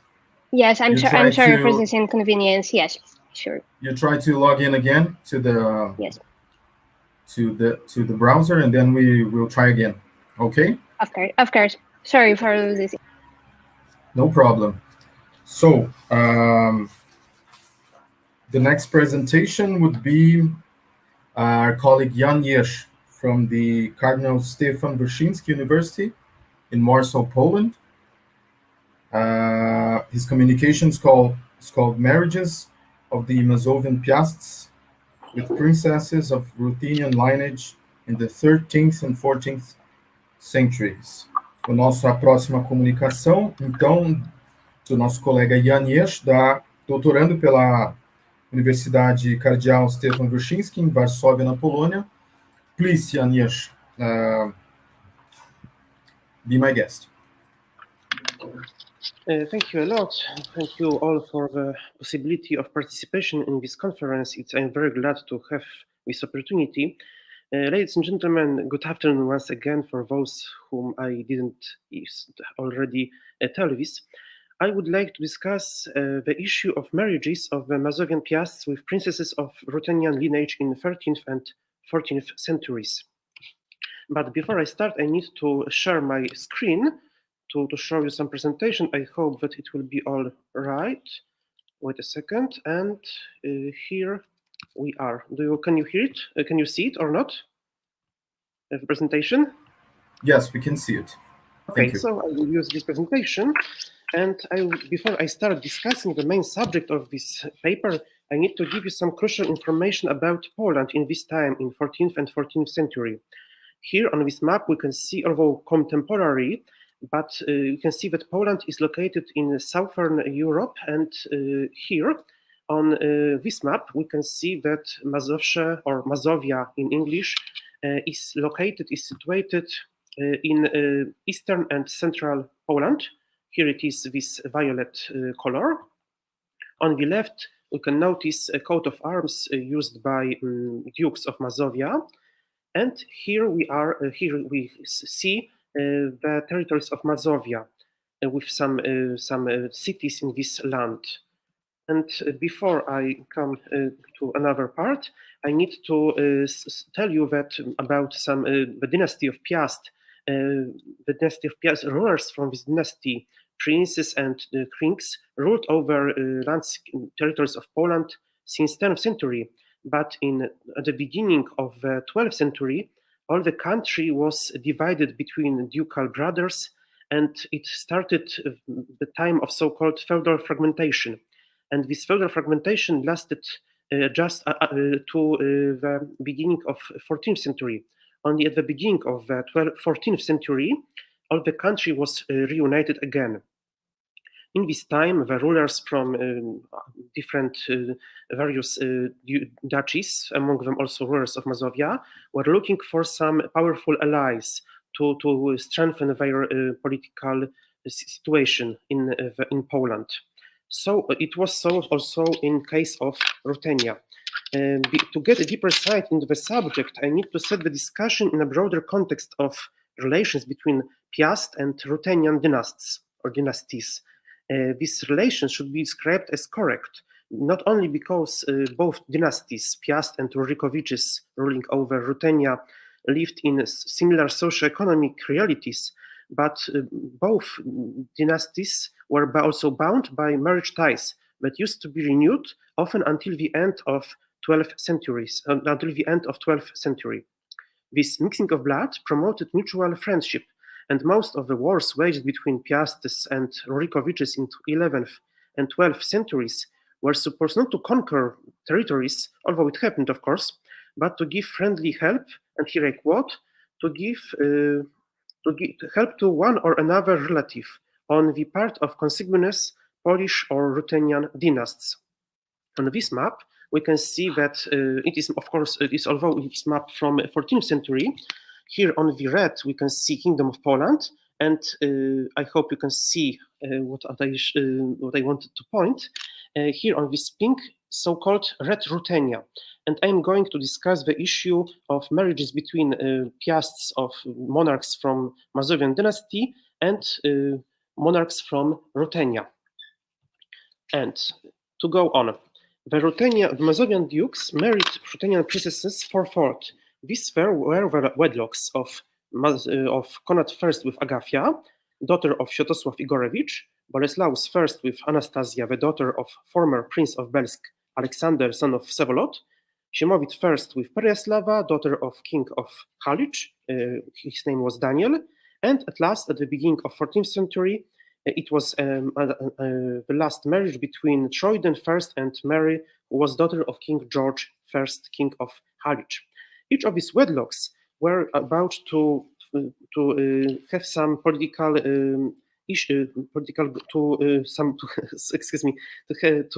attain some political goals.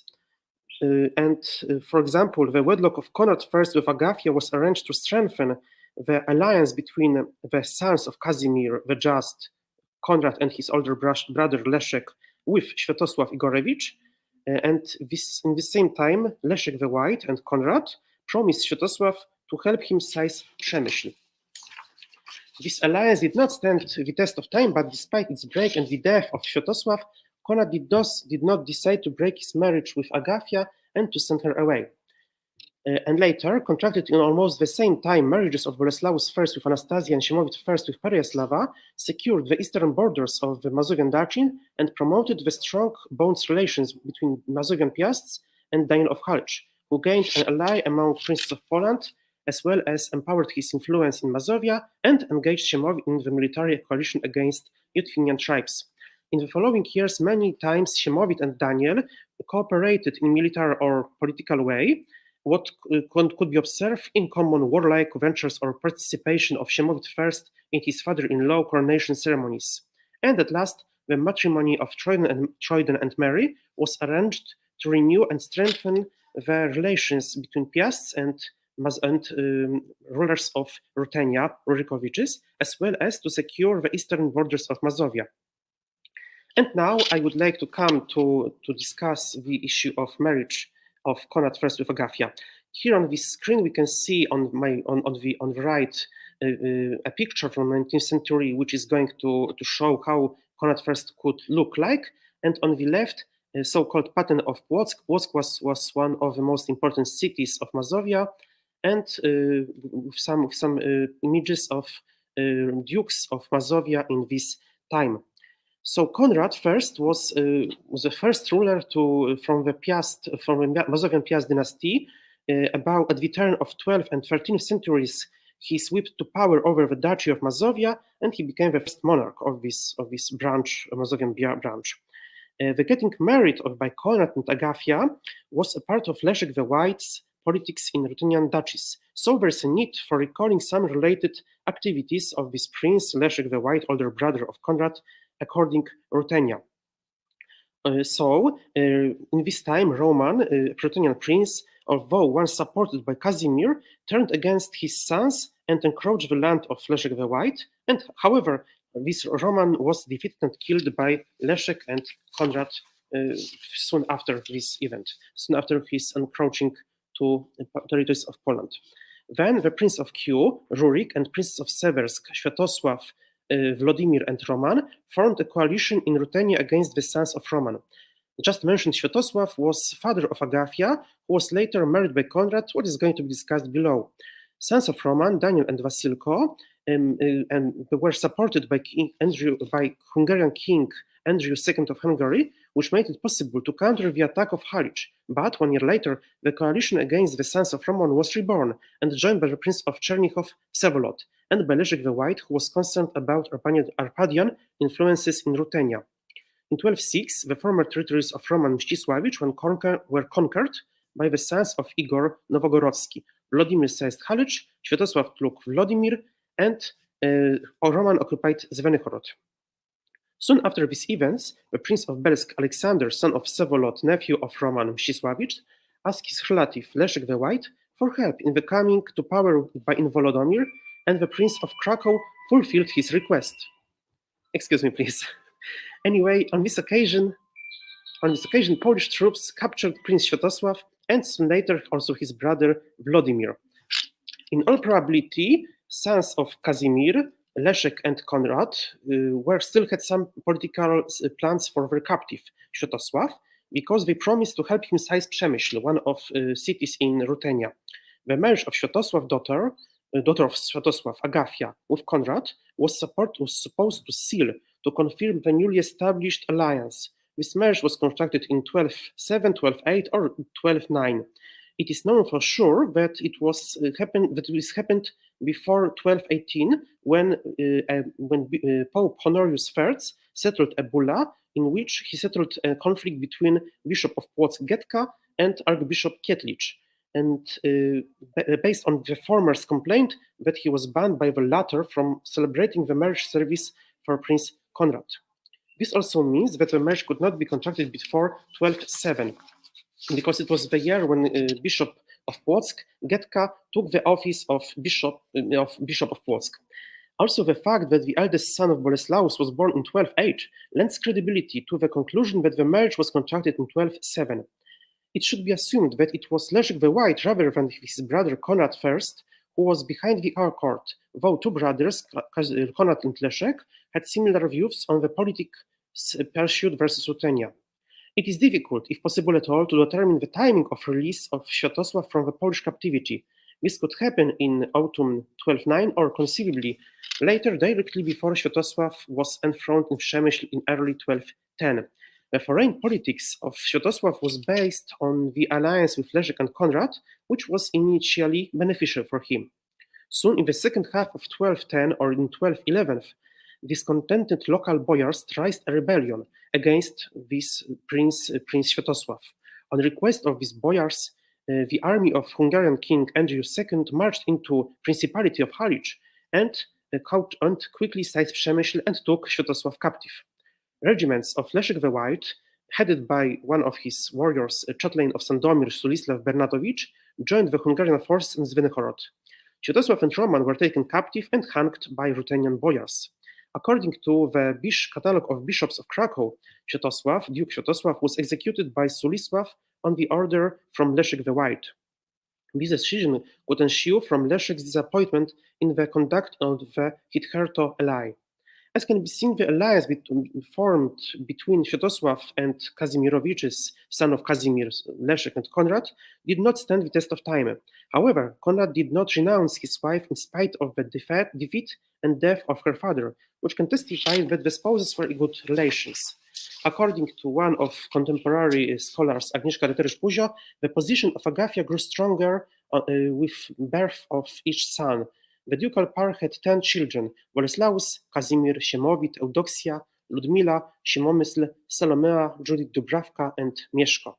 Now I'm going to discuss, but before I'm going to discuss the next part of this presentation, I want to show you on this screen a photo of Cathedral of Płock, where one of the most important cities in Mazovia. And once again, I would like to say that in 1207, about this time, Konrad first married Agafia.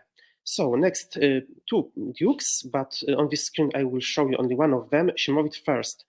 So now I'm going to tell about marriages of sons of Konrad, Boleslaus first with Anastasia, and Siemowit first with Pereyaslava.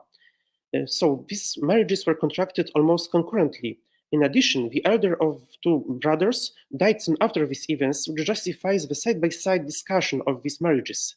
It should be noted that the correct relations between both brothers, Siemowit and Boleslaus, with Prince Daniel of Halicz were very correct, and they were established early in 1221.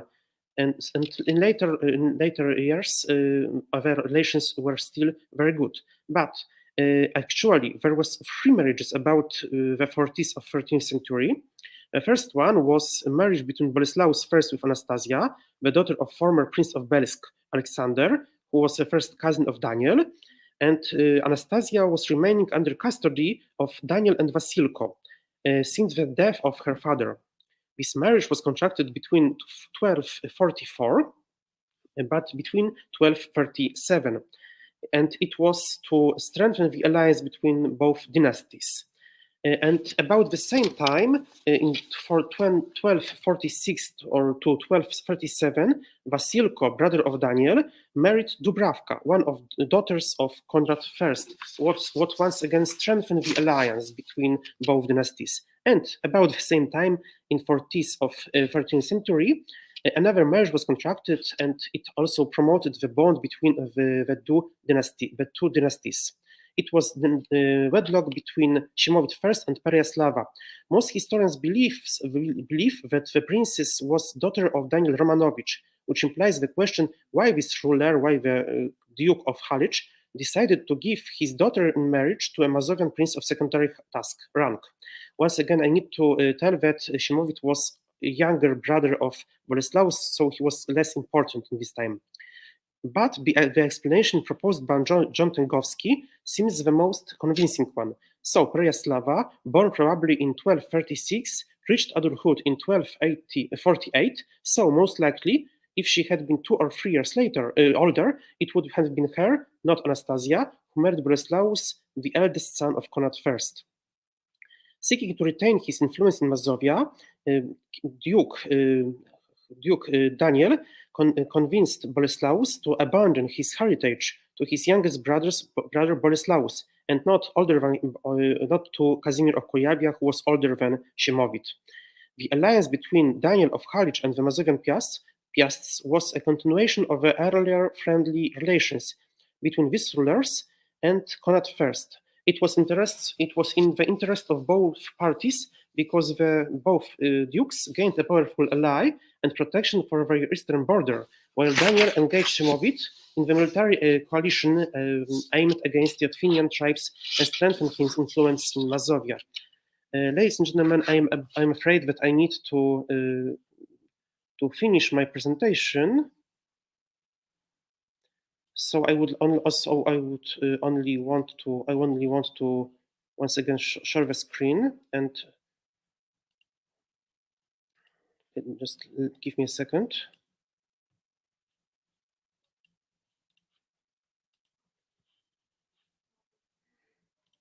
Sorry for technical problems.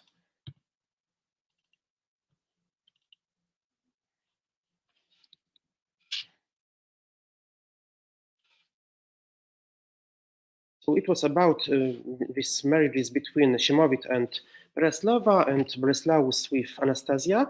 And I will just mention that at the beginning of 14th century, Theoden I married Mary, who was King George I of Harwich, would once again strengthen the alliance between both dynasties. Ladies and gentlemen, I am once again very, very grateful for possibility of participation in this event. If you have any question, I will be glad to answer them, of course, if I'm able to. Thank you very much.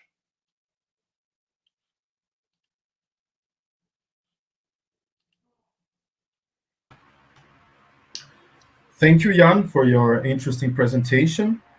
Now we're going to try again with our colleague Ewelina Kaczynska. I think she can now share the screen properly. Yes. Ewelina, can you hear me? Can you hear me? Yeah, yes. Great. Yes, I think I can. I will try now. Just 1 second. Here, then here, and I think it works. Yeah, it yes. does work. Great. Thank you very much. Thank you, and I would like to apologize for all this inconvenience. I'm really sorry. Yes, and just 1 second. I will fit it into the. Sorry. Okay.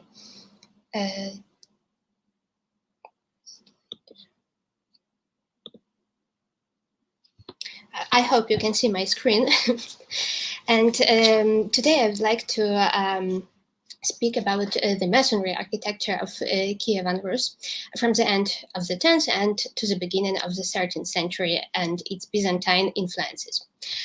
So the Christianization of Rus during the reign of Vladimir the Great in the end of 10th century initiated the enormous influences of the Byzantine civilization on the culture and society of Eastern Europe. And of course, Kievan Rus was one of the important center of this part of the world. Its manifestation was the influx of people, ideas, and goods from the Byzantine Empire, as well as the beginning of the construction of masonry architecture. The most monumental and oldest examples were situated, of course, in Kiev. The Byzantinization of Eastern Europe was one element of the wider process of expanding Byzantine civilization to neighboring peoples that characterized the empire during the Macedonian dynasty, also known as the Macedonian Renaissance. The dynamic development of Eastern Europe, inspired by the Byzantine example, unfortunately collapsed due to the Mongol invasion at the beginning of the 13th century. And next slide.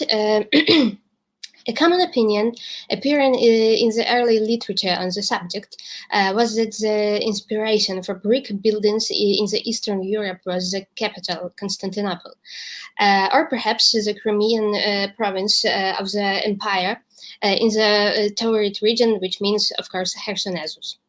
An example of an architectural prototype of Constantinople that is most often mentioned by researchers is, of course, the Church of Megalion.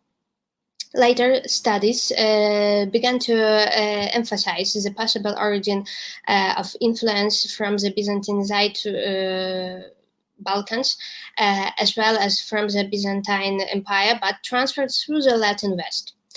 The syncretic nature of both the sacred and residential architecture left this question without any unambiguous answer. However, previous studies on the diversity of direction of the Byzantine influences do not constitute a full and in-depth study of the genesis of appearance of the masonry architecture in Kievan Rus, based on the historical and cultural context.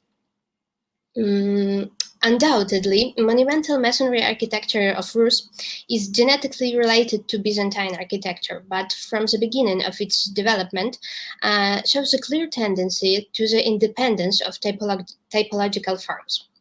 At the same time, remaining in the stream of the Eastern Christianization, the architecture of Kievan Rus was not isolated from the architectural processes that took place with the Romanesque architecture, for example, of Central and Western Europe.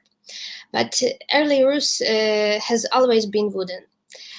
Centuries later, stone buildings were extremely few in urban development. According to written and archaeological sources, today we know about 250 brick and stone buildings for almost 400 years of existence of the state. First, I would like to admit architectural ensembles, which is in general consist of sacred and secular buildings, as well as a city gate. And here you can see a model of Kiev with two cities. One city of Vladimir, and I will try to find my cursor here. And the second city is a city of Yaroslav. So here we have two significant examples of such urbanistic complexes located in Kiev.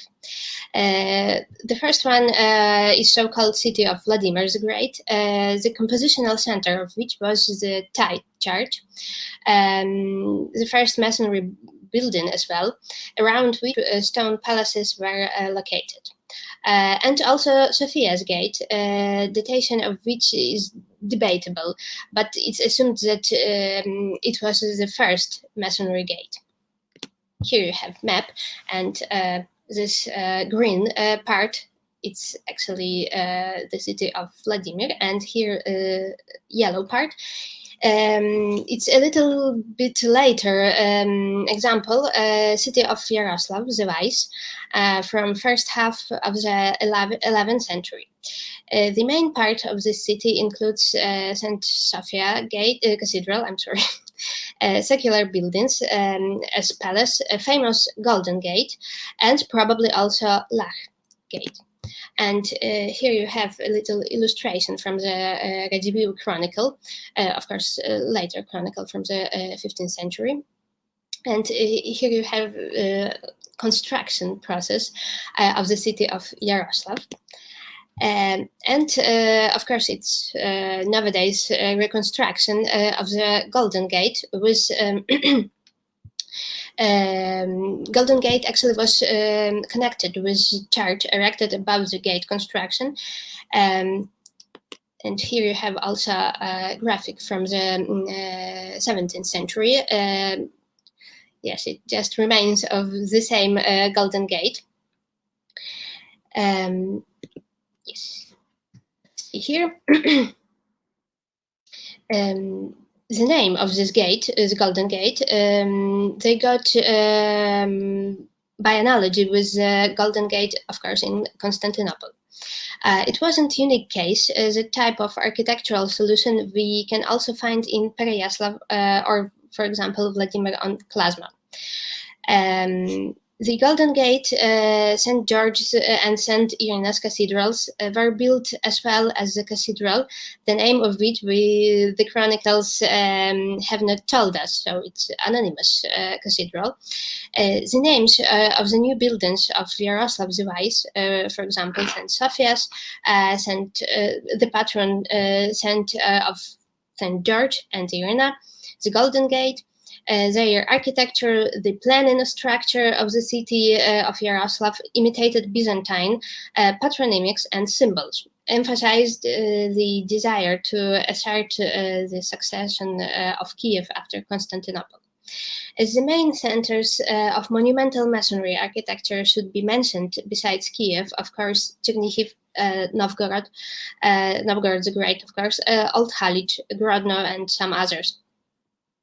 And moving forward to the specific examples of masonry architecture, the obvious beginning would be the Tide Church, which was built as first of this kind of buildings in the late 10th century, unfortunately preserved just on foundation level to our days.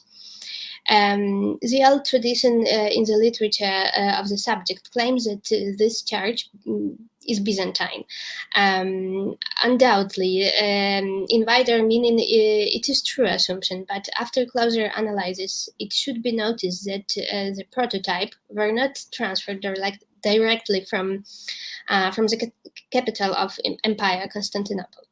We can admit some connection with Middle Byzantine churches from the Black Sea region, of course, Chersonesus, Trebizond, and some others. Some of the fundamental Byzantine features as wooden logs and piles in the foundation, Byzantine type of the used bricks with skew edges, and such details as the opus sectile pavement, of course, leads to the Byzantine architectural tradition. However, the absence of bema and wide opened pastofaria moved us away from the close Constantinopolitan, it's a hard word, analogies. The latest archaeological research of the church in the 2005-2011 showed the peculiarities of its construction. After all, at the end of the 10th century, when the first brick church in Rus was built, which became not just the palace church of Prince Vladimir, but the first national Christian shrine, let's say, a symbol of victory and greatness of Christianity in Kievan Rus, the capital's Byzantine architecture construction was cross-domed temples of a smaller size. There were no more builders in Constantinople who could build large monumental temples. However, they continued to work in northern Greece, Macedonia, Bulgaria, Asia Minor, and the Crimea. There, the temples were built as basilicas or domed basilicas. The composition and origin of the builders had an impact on the creation of the first temple in Kiev. The central core of the Tide Church was planned as a cross-domed church, but already in the process of construction, the plan was changed and turned into a domed basilica with a developed infrastructure of additional volumes.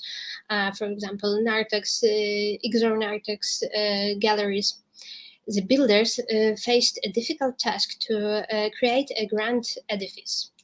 Therefore, the architectural volume of the church was specified by the use of a large number of additional rooms combined into a single structure.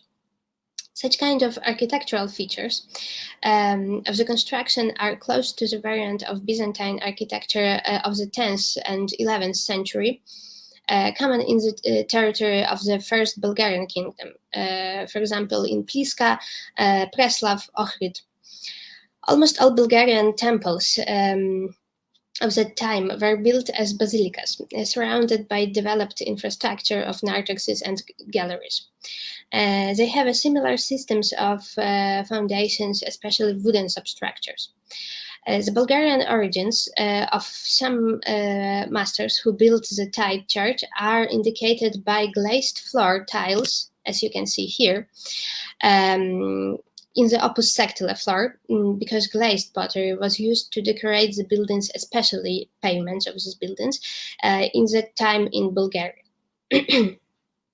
And going further to the secular architecture, we should admit that the scale of construction of palaces in Kiev in the 10th and 11th century, and here you can see some plans of this part of Kiev. You can see here a type chart and some structures of so-called palaces. But architectural forms and composition of these buildings rather resemble to the grand palace ensembles of other cities and countries besides Constantinople. For example, of course, Bulgaria, again, Pliska and Preslav, or even Poland, and I'm talking about Przemysl.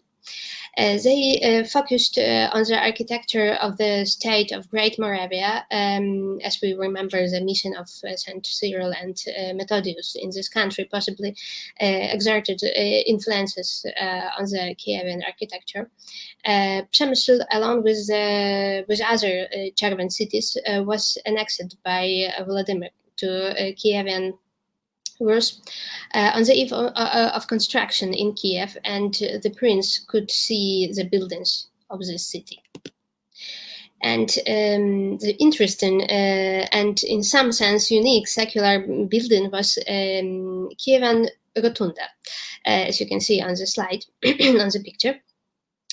Its architectural structure was the tower type, decorated with pilasters. The interior was a hall with a powerful central pillar. You can see also remains of this pillar on the second picture. Yes, and central pillar, that served as a support for the ceiling. The walls were decorated with frescoes. The floor was lined with ceramics and slate tiles. Entrance to the building was from the west part. The purpose of the rotunda is interpreted differently. The palace building or chamber for council of prince and boyars, or civil building of the Kiev Seigneury, or even Catholic church. Well, rotunda was the late example, built in 12th century, and was not typical for the secular buildings at all, but became an interesting exception among more conventional architectural forms. The specific types of sacred architecture emerges in the 12th century on Vladimir Suzdal land, where there was a strong princely power. Local building material, white and grey limestone, stimulated stone construction and carving instead of brick construction. And the princess had a close connection with Hungary and Poland, where new masters sometimes came from. All this significantly affected the stylistic features of architecture.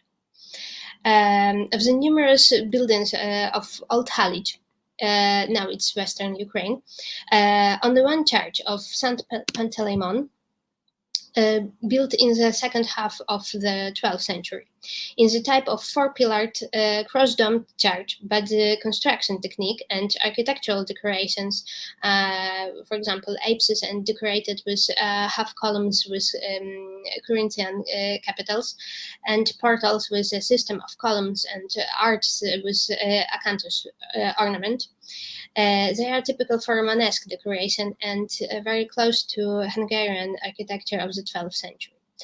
Archaeological excavations of Halych indicate a variety of plan types, cross-domed temples, rotundas, quadrifolia, central buildings with four semicircular apses, and single nave buildings. They were all decorated with carved details, which definitely leads us more to the Romanesque art. And some conclusion on the end of my presentation. I hope I still fit into the 20 minutes.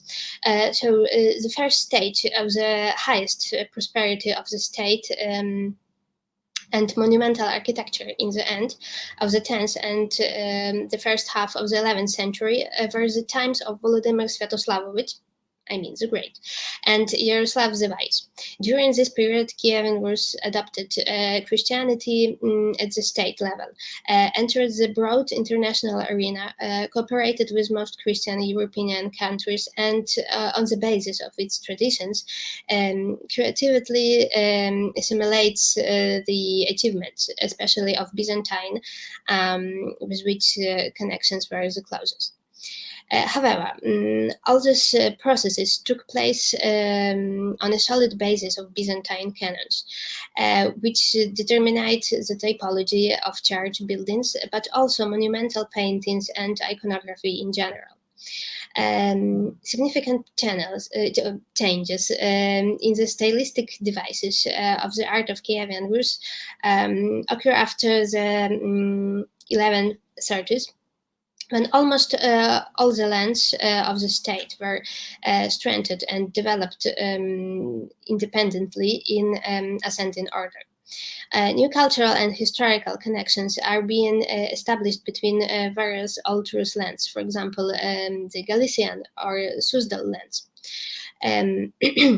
as well as with foreign architectural centers. Local art schools are strengthening and developing while Kiev remains the main art center of Kievan Rus. Architects started to work with local building materials. Traditional for previous times, shifted masonry opus mixtum is replaced by brick in the Dnieper or, for example, Volyn. White stone in the Vladimir Suzdal and Galician lands, brick masonry and local sandstones in Novgorod and Pskov. Byzantine types of cross-domed buildings are still being used, but it starts to strongly appear their own stylistic features in architectural forms and artistic images. The Rus art is becoming closer to Romanesque in some regions, which in many ways corresponded as fully as possible to the new trends of the time. These features can be traced in the decoration of buildings of the 12th century in Kiev and Chernihiv, and in the carvings of Galician masters. At the end of the 12th century, a new stylistic trend emerges, which is characterized by moving from both Byzantine traditions in the composition of buildings and from Romanesque features in architectural forms. At this time, an original self-made type of tower-like church with a composition of rising volumes and magnificently decorated facade. A striking example is Piatnicka Church in Chernihiv. You can see now on the picture. With new trends, there are signs of the Gothic style of Europe, the art of the Caucasus and the Balkans. However, the progressive development of the Kievan Rus society and its cultural and artistic component was forcibly interrupted by Batu-Han invasion. Thank you very much. And I hope I fit it into 20 minutes. Please let me know. Thank you, Evelina. Yes, just right on time. I'm glad we managed to bypass the technical difficulties. And thank you for the very interesting presentation. Now I'm gonna turn the presentation over to our colleague Bertina Saliu from the Institute for Albanian and Protestant Studies in Albania, obviously. Her communication is called The Christian Community During the Ottoman Penetration in the Balkan, Late 14th Century, 15th Century, The Albanian Case. Vou passar então a palavra à nossa colega Bertina Saliu, do Instituto de Estudos Albaneses e Protestantes, Universidade de Tirana. Bertina, if you must. Thank you very much for introducing me. So, my name is Bertina. In 2019, I graduated from University of Tirana in Master of Science in Sciences History. Actually, I work at the Institute for Albanian and Protestant Studies as Assistant of Administration and Scientific Research. My master thesis was a kind of interaction between Protestant missionaries with Albanian reformers, especially focused on Alexander Thompson, a Scottish Protestant missionary. I would like to thank the organizing committee for organizing this conference, also for accepting of my paper. Also, I would like to congratulate all my colleagues for their presentations. So today, I would like to speak about the Christian community during the Ottoman penetration in the Balkan, and this is, according to me, in my opinion, so it's an interesting topic. According to the official Albanian historiography, during 1362 until 1389, Sultan Murad I put under his rule larger regions of the Balkans. He first conquered Adrianople, proclaimed the capital, and named it Edirne in that time, but today it's called Edirne, and it's located in European Turkey. This invasion opened the way for victory in the Battle of 1371 on the Maritsa River in Thracia. In this battle, the Ottomans defeated the Slavic rulers and the Byzantine emperors. The proclamation of Edirne as the capital gradually led to the creation of an eyalet called the Eyalet of Rumelia. And part of this eyalet was the Balkans, including the Albanian lands. But which was the first contact of the Ottomans with the Albanians? The first contact of the Ottomans with the Albanians seems to have started in the 11th century with the Battle of Butrin in 1081, which took place between the Byzantine powers and Normans led by Robert Guiscari. There is a widely proclaimed number of 2,000 Ottoman mercenaries took part in this battle.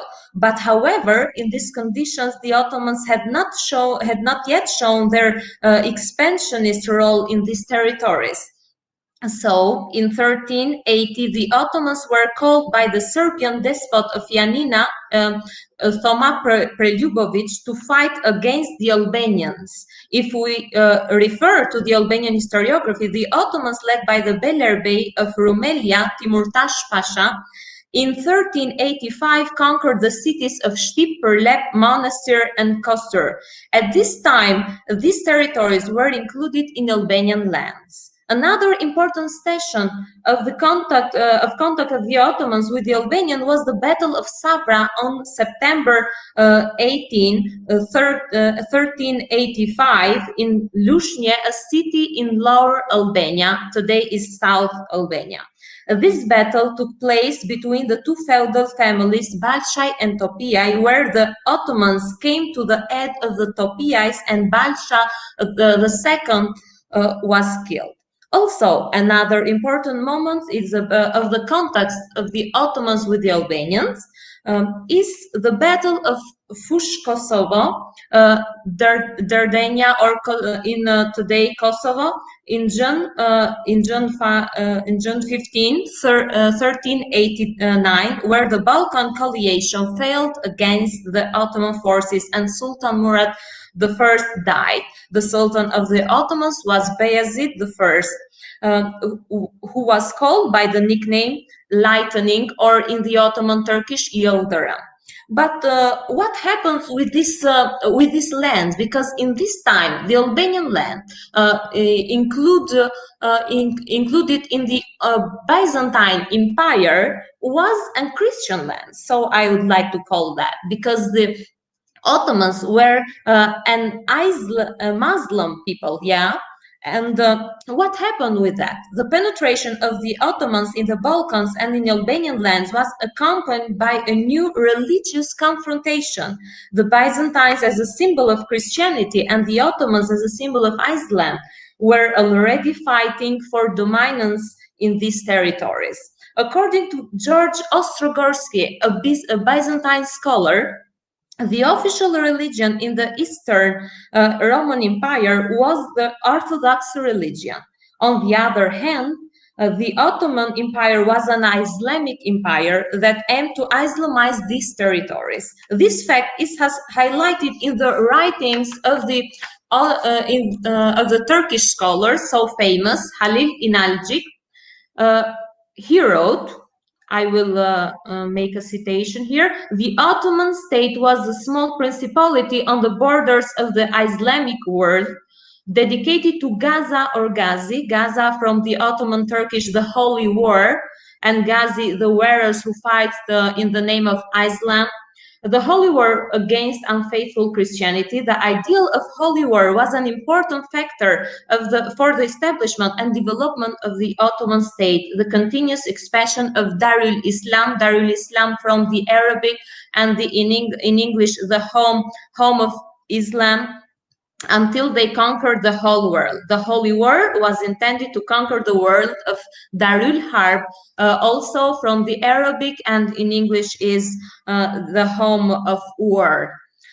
The Christian community, what happened with the Christian community in this time? Does all the Christian accepted the Islam or the conversion to Islam? The Christian community applying the Orthodox and Catholic rites encountered difficulties during the Ottoman invasion in the Balkan and especially in the Albanian lands. In the 15th century, the establishment of the Timar system was an economic system, would serve as an instrument for the process of Islamization. Under these conditions, many Albanian feudal lords were given properties called Timars, initially to those who had converted to Islam. But over time, property and privilege were given to a section of the Christian population, allowing them to become part of the Timar system. I will give an example here. A Christian family named Pavlo Kurtic won the right to own a Timar called Pavlo Kurtic's Vilayet. The descendants of this family were Islamized and took leading positions such as the role of Subash in that area, and Subash was a title, a kind of captain of the feudal cavalry and governor of a town. This example highlights the fact that the conversion of the population to Islam was not done for purely religious purposes, but rather for economic ones. And here is what a researcher and English historian, Frederick William Haslak, affirms on this issue. The conversion of the population has been done largely for economic, social, and political purposes. And this at his book, Christianity and Islam under the Sultan. Halil İnalcik claims that Christians who chose Islam and won the title of Bey also gained the right to join the leading caste of the Ottoman state. Firstly, the traditional Christian faith abandoned the Albanian nobility.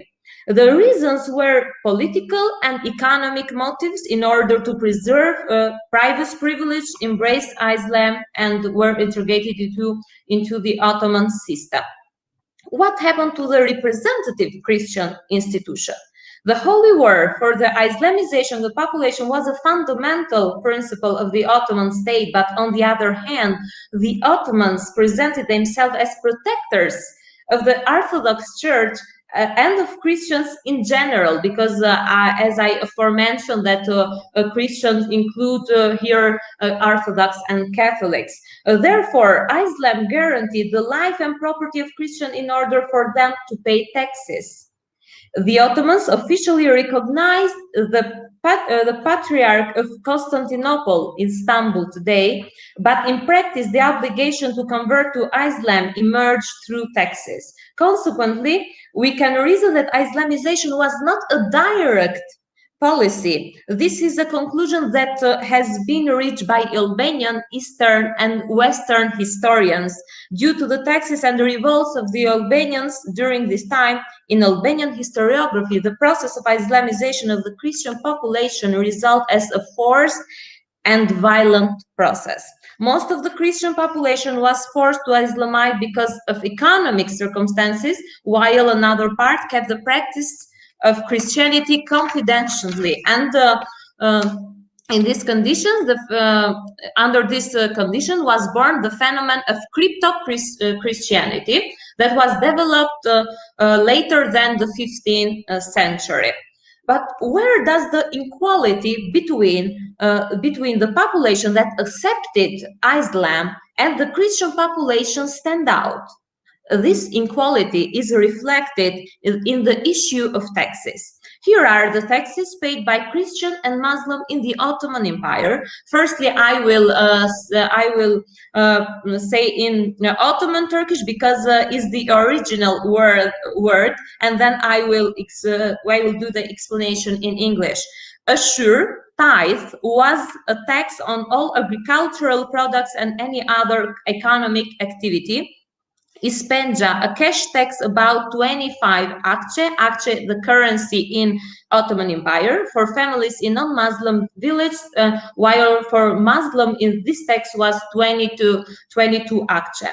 Jizya, a tax paid by non-Muslim families about 45 akçe per year. Jelepi, livestock tax. The last, avarız, divani tax, paid by all families regardless of faith, a monetary obligation to the High Council of the Ottoman Empire. In addition to this tax were included other obligations of social and military life. There were also abuse during the collection of these taxes. Under these conditions, it becomes clear that the Christian community was not favored at all, and this described economic circumstances forced a good part of the population to convert to Islam. But which were the methods of Islamization that the Ottomans used? One of the policies of the Ottomans during the occupation was the displacement of the population from Anatolia to the Balkans in order to rapidly Islamize the population. This, according to the Albanian historian Petrika Thangili, the process of Islamization has been done through several methods. The first was the Devshirmes method, according to which young male children were taken hostage in the palaces of the Ottoman Sultan and subjected to the process of conversion. This, according to the Turkish scholar Nuray Bozgora. The trade of women and girls, the slave trade, material seduction, and the granting of privilege were typical forms used in the process of Islamization. And according to the register of the Sanjak of Shkodra, Sanjak was an administrative form in the Ottoman Empire and including the Albanian lands. So, according to the register of the Sanjak of Shkodra, in 1485 in Shkodra there were 26 Muslim families. In Pristina there were 51 Muslim families, while in Tetovo there were 41 Muslim families, and these records were large at the time when the Ottoman Empire had not fully established its rule. Also, vassal relations through the institution of İçoğlan and Gulamimir were the means of converting the Christian population. What was the İçoğlan and what was the Gulamimir as a kind of institution and as a kind of instrument using for the Islamization of population? İçoğlan, small children were taken hostage and educated in martial arts and in the spirit of loyalty to the Sultan, and Gulamimir, boys raised from the ranks of Albanian nobles, were sent to the Beyler base and Sanjak Beylers to serve and prepare for the career of the Ottoman feudal lord. Afterwards, Islamized slaves, because Gulamimir is called as a kind of slavery, a kul sistemi in Turkish and the Ottoman Turkish, and from Arabic. Kul sistemi also is from Arabic, like an etymology of this word, or kul from Persian language. And I will give also an example of conversion of a Christian family into Islam, that embraced the Islam, I will say. John Castriot, the father of George Castriot Skanderbeg, known in Europe as the protector of Christianity, converted to Islam after being defeated by Ottoman forces. He changed his name to Hamza, and in 1438 he converted to Catholicism as an ally of the Republic of Venice and maintained this religious right until his death in 1443. And in 1414, at the age of 9, his son Skanderbeg was taken hostage in the Sultan's palaces and become part of the Icholan school. This is an example for Icholan institution that I aforementioned. He converted to Islam and in 1443 returned to Kluja, a city in Albania. At this time, he allied himself with the Republic of Venice and consequently converted to Catholicism. So this is an example that highlights the conversion of Christian into Islam.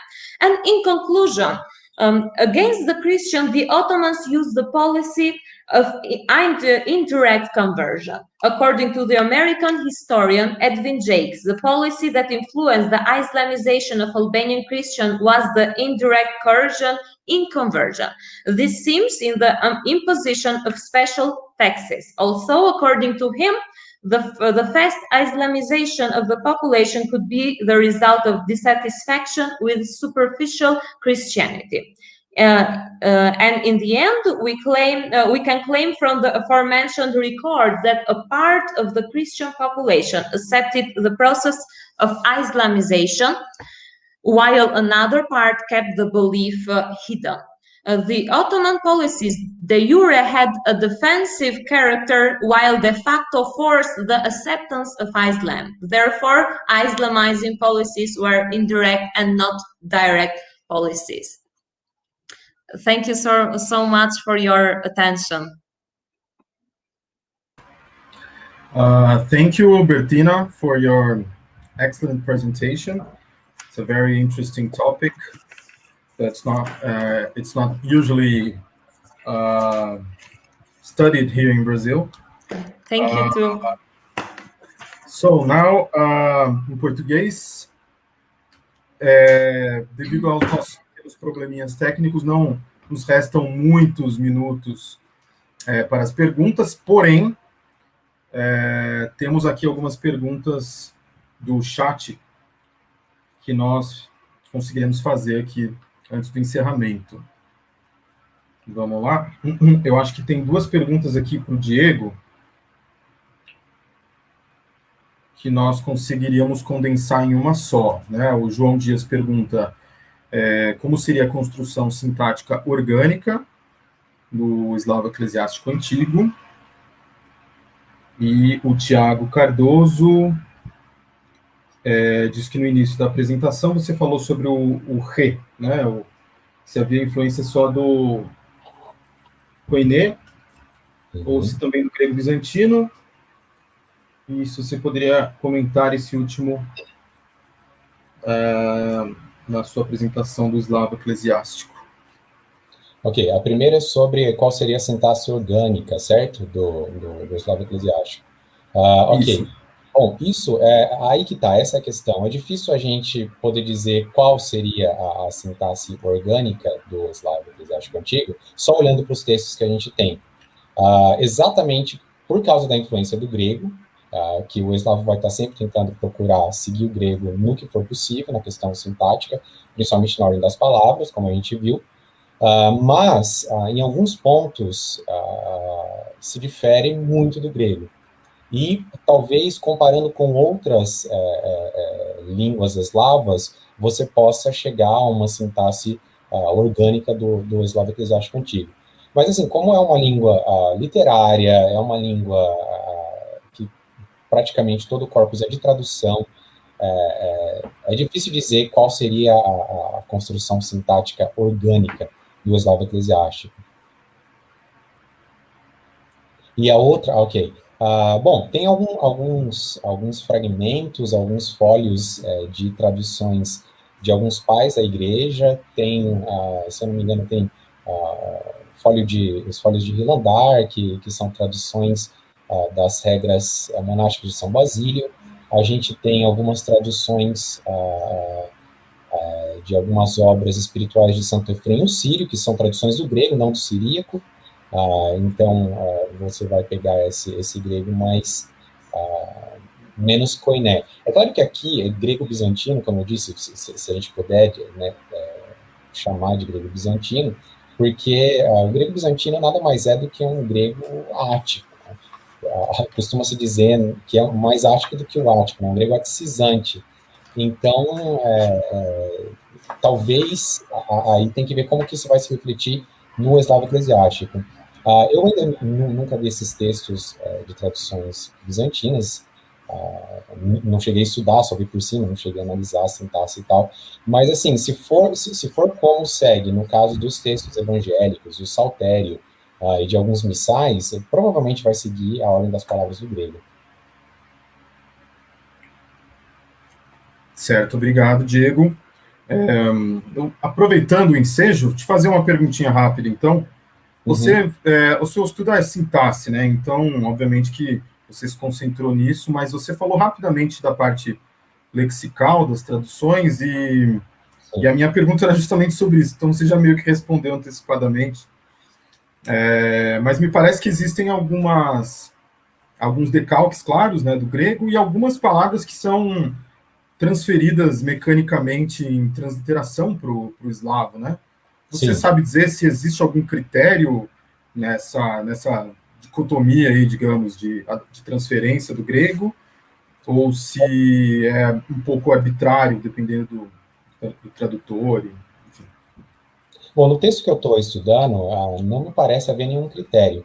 Como eu disse, em Mateus 6:2, ele vai usar hipocrite e depois ele muda para litsemiere, ou litsemiare, dependendo da pronúncia, em Mateus 6:5, e assim, o texto grego é o mesmo, não muda nada, não há nada que possa justificar essa mudança, a não ser a arbitrariedade do tradutor. E isso, mas assim, no eslavo, às vezes acontece mesmo no eslavo, com palavras eslavas, você vê, às vezes vai usar um aste, às vezes vai usar um ashe, então, se um ieco, um iaco, esses textos são bastante inconsistentes nesses aspectos. Claro. Legal, obrigado. João Dias faz uma pergunta. João Dias, Bertina Salho, has a question for you. Why was the Islamization process more successful in Albania than in other parts of the Balkans? Okay, thank you for the question. Actually, this issue is still and controversial, in the circle of Albanian scholar, this topic. Yet today we have different thinking, we have different opinion, but we don't have some facts that are the concrete facts I want to explain. But according to my studies and my information that I have in this topic, in the Albanian lands, in the Albanian area, the Islamization was an easily process easily process than in the other region of the Balkan, because the Albanian are considered as tolerant people generally, but not at all. Also, probably because the tolerance was bigger than the other regions of the Balkan, and the Christianity was a superficial Christianity. This is the reason, according to my studies. I will give a short example or a short introduction for the Albanians and the Ottomans as a kind of a relationship between them.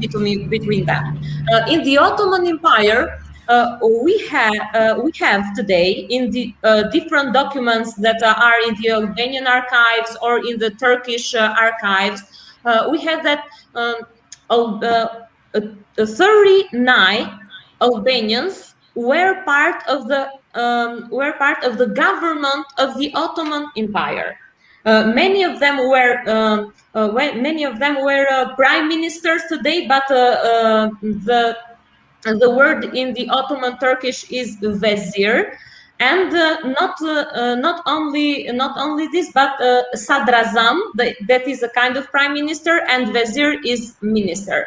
And this means, or that this highlights the fact that Albanians were more tolerant, and they accepted the privilege and the position that the Ottomans offered to them.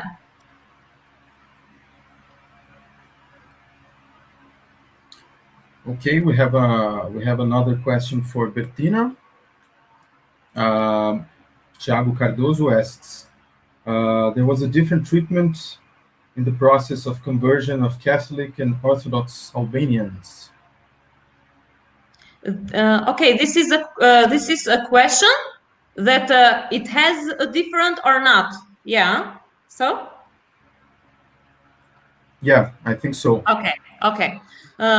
Generally, it didn't have any different of conversion between Catholic and Orthodox, because the war was between the Islam and Christianity, not between the Christian, not in the Christianity rites. So like Orthodox and Catholics. And according to my studies, it doesn't have any different of treatment of conversion between Orthodox and Catholics. But the methods of Islamization that I aforementioned were the same for the Catholics and for the Orthodox, for the Christians in general. Thank you, Bertina, for your answer. I think we have time for one last question. Thiago Cardoso asks, Evelina, does the sack of Kiev by the Mongols present challenges for the archaeology of Kievan Rus, and how much did the ancient city survive? Thank you very much for the question. Well, yes, of course, we can find a lot of archaeological sources from that period. For example, some material sources from the Mongol culture, not just from, of course, Christian culture in Kiev, and how much did survive of the ancient city? Actually, a lot. Fortunately, a lot. But the main part, of course, it's architecture. Actually, fundamentals of architecture, and some small pieces of everyday lives, like just some stuff from everyday life, and of course decorations of this objects, of this architectural buildings. For example, mosaics or frescoes. So yeah, we can say a lot. Thank you. Thank you, Evelina, for the answer. I think Leandro would like to ask a question, but if you could, Leandro, please. Okay, I'll be as quick as possible. I'd like to congratulate everyone for wonderful conferences. I actually had questions for all except Diego, but because someone already asked the question, I was going to ask to Diego. So my first question goes to Jan. It was a really interesting paper. Unfortunately, I don't know if you are aware, but Christian Raffensperger is presenting right now a paper about him, Ostrovsky, about Rurikid dynastic marriages. But what I'm going to ask you is that, was there any symbolic significance for the Piasts of Mazovia to marry specifically the Ruthenian beyond the needs for commercial ties and military aids? Lucas, I don't know if it would be better if I asked a question and then answer, because I have for the other three participants, or ask everything in a block. Maybe in a block. Okay. So, Evelina, I also really liked your work. It reminded me a lot that I needed to reread Pavel Rapoport's books. And the question, I actually had two very quick questions. The first one, I think you talked about in your presentation, but if you could go a little deeper, is how these different nationalities of the Masons, they affected the supposed original design project of the cathedrals. And the second is, you talked about the wooden churches that after Vladimir, they started being more common, but still, especially in the more rural areas, the churches still continue to be wooden. If you know anything about if these wooden churches, they followed some Byzantine influences, I know that it's hard for the archaeology to check that, but if you can. And my question for Bertino, I also really enjoyed the presentation. You said that especially Western historiography talked about the forced Islamization of Albania, while we showed that it was not necessarily the case. And it's really more of a theoretical historiographical question. If you can comprehend that as a form of Orientalistic prejudice from the West against Albania, from the separating Albania from the rest of Europe, or as Larry Wolff said, putting Albania out of civilization. Thank you all for the presentations.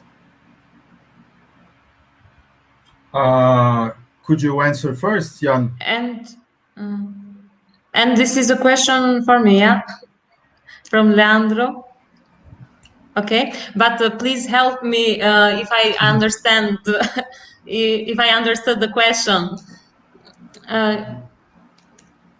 I said that in the Albanian historiography, the Islamization of the Christians, it seems to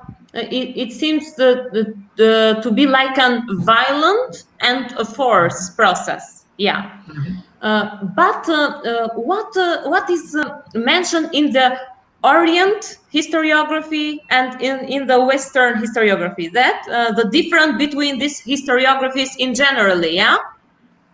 Yeah, and if you think that Western historiography is a bit more Orientalistic in, like Edward Said's terms of that is the exotic Orient, so different from us, quote unquote, the civilization. If it's somewhat prejudicial. Yeah. Okay. I understand. I understand that really the civilization of Orient, I can say it's so different, and it's so far from the civilization of Western. Yeah. But this violent or a forced process of Islamization maybe came from the civilization of our Orient, because Islam, the Ottomans came from the Asia, the Central Asia, from the Mongolia and Asia, and then they created the first state in 11th century, but it was not as civilized population. Yeah. But in the Albanian historiography, the fact of violence and force process is not, it's also controversial, and is still an open issue, because different historians proclaims that it was a forced and violent process, but the Turkish scholars, they don't accept this fact. For example, but this was a kind of force and violence process, because the taxes obligated the population to convert in Islam, to embrace the Islam, and this was, and the Western historians proclaim something else, but according to my opinion, and I think that Western historians are more objective than Albanian historians in their rights, and like Edwin Jakes said, that the Islamization was an indirect coercion, indirect policy. Yeah, it was. But also, as Frederick Williams, an English historian, said that the Islamization was not a purely religious purpose, is not, but for an economic one. So the Albanians accepted Islamization, embraced the Islam only for the economic purposes, not as a purely religious. Because a curiosity in the Albanian, what happens? The Christians that accepted Islam, in the same time, they proclaim themselves as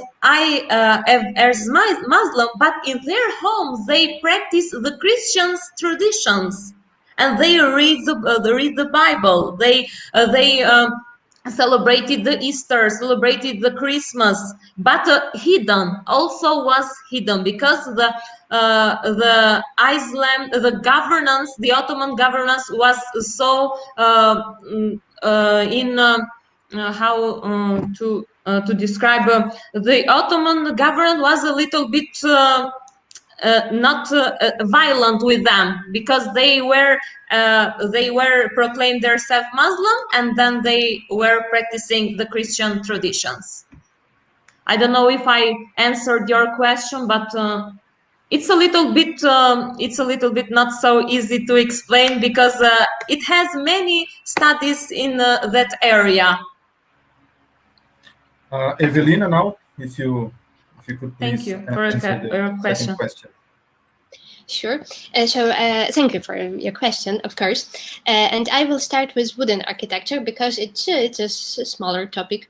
We have very limited information for wooden architecture, because, of course, it didn't survive to these days. What can I say? We know mainly all stuff about these churches from chronicles or codexes, so it just written sources. But also we have some foundations, like stone foundations, masonry foundations. But of course, the whole constructions about this was wooden, and it didn't survive. So we just cannot reconstruct exact form of this architecture. But they were definitely smaller than masonry architecture because of wood, because of this material. So I'm sorry, but we don't have much information about this. And moving to first question, have different nationalities affected? So yes, as I mentioned before, for example, you can find some small things like this ceramic plates, ceramic tiles in opus sectile floors. It definitely came from Balkans. Or for example, you can find a slightly different form of the dome. Probably it also came from Balkans, or even from sometimes from Armenia. Yes, it's also possible. And of course, decoration. It's always like the first indicative part of the architecture, sometimes external, like on the last examples that I showed you. You can see just external decoration, and it definitely was connected with Latin West. So I hope it was like quick answer for your question. Thank you. Thank you, Evelina. Now, Jan Jeż, please, your answer. Thank you a lot for your question. I will do my best to answer it. I think that there was not symbolic significance of these marriages. It was rather for some political aims to strengthen the alliance, to have some military coalition alliance, and to make it stronger. But what I haven't mentioned, because I didn't succeed in short time, I had, of course, I wanted to add that I haven't talked about son of Troyden and Mary. And now I would like to share screen for a moment, just for a moment. And here you can see that Troyden married Mary. Mary was daughter of George, and she had two brothers, Andrew and Lew, what can be translated as lion. And when George I died, his sons took rules of duchies of Volodymyr and Halych. And when they died without having sons, it was possible for Boleslaus, son of Trojan and Mary, to sweep to power over two duchies of Vladimir and Halych. And it was mainly because she was, by his mother, she was a heir of this dynasty of Rurikoviches. But as I have mentioned at the start, it was, we should rather say about some military or political character of this alliance. Thank you a lot once again for your question. Thank you, Jan. Thank you again, all of you, for your excellent presentations. Obrigado a todos pelas excelentes apresentações. Gostaria de lembrar, então, ao público que teremos às 15h30, minicurso com o João Vicente de Medeiros Publio Dias, Ferramentas Digitais para os Estudos Bizantinos, das 15h30 às 17 horas. Peço desculpa pelo atraso, pelos pequenos problemas técnicos que tivemos. I'm sorry about the technical difficulties we had and for the delay. Wish you all a very good evening, and thank you again for joining us in this panel. Obrigado a todos, então, por terem assistido, e uma boa noite a todos, uma boa tarde, início de noite a todos. Thank you all. Thank you. Thank you very much.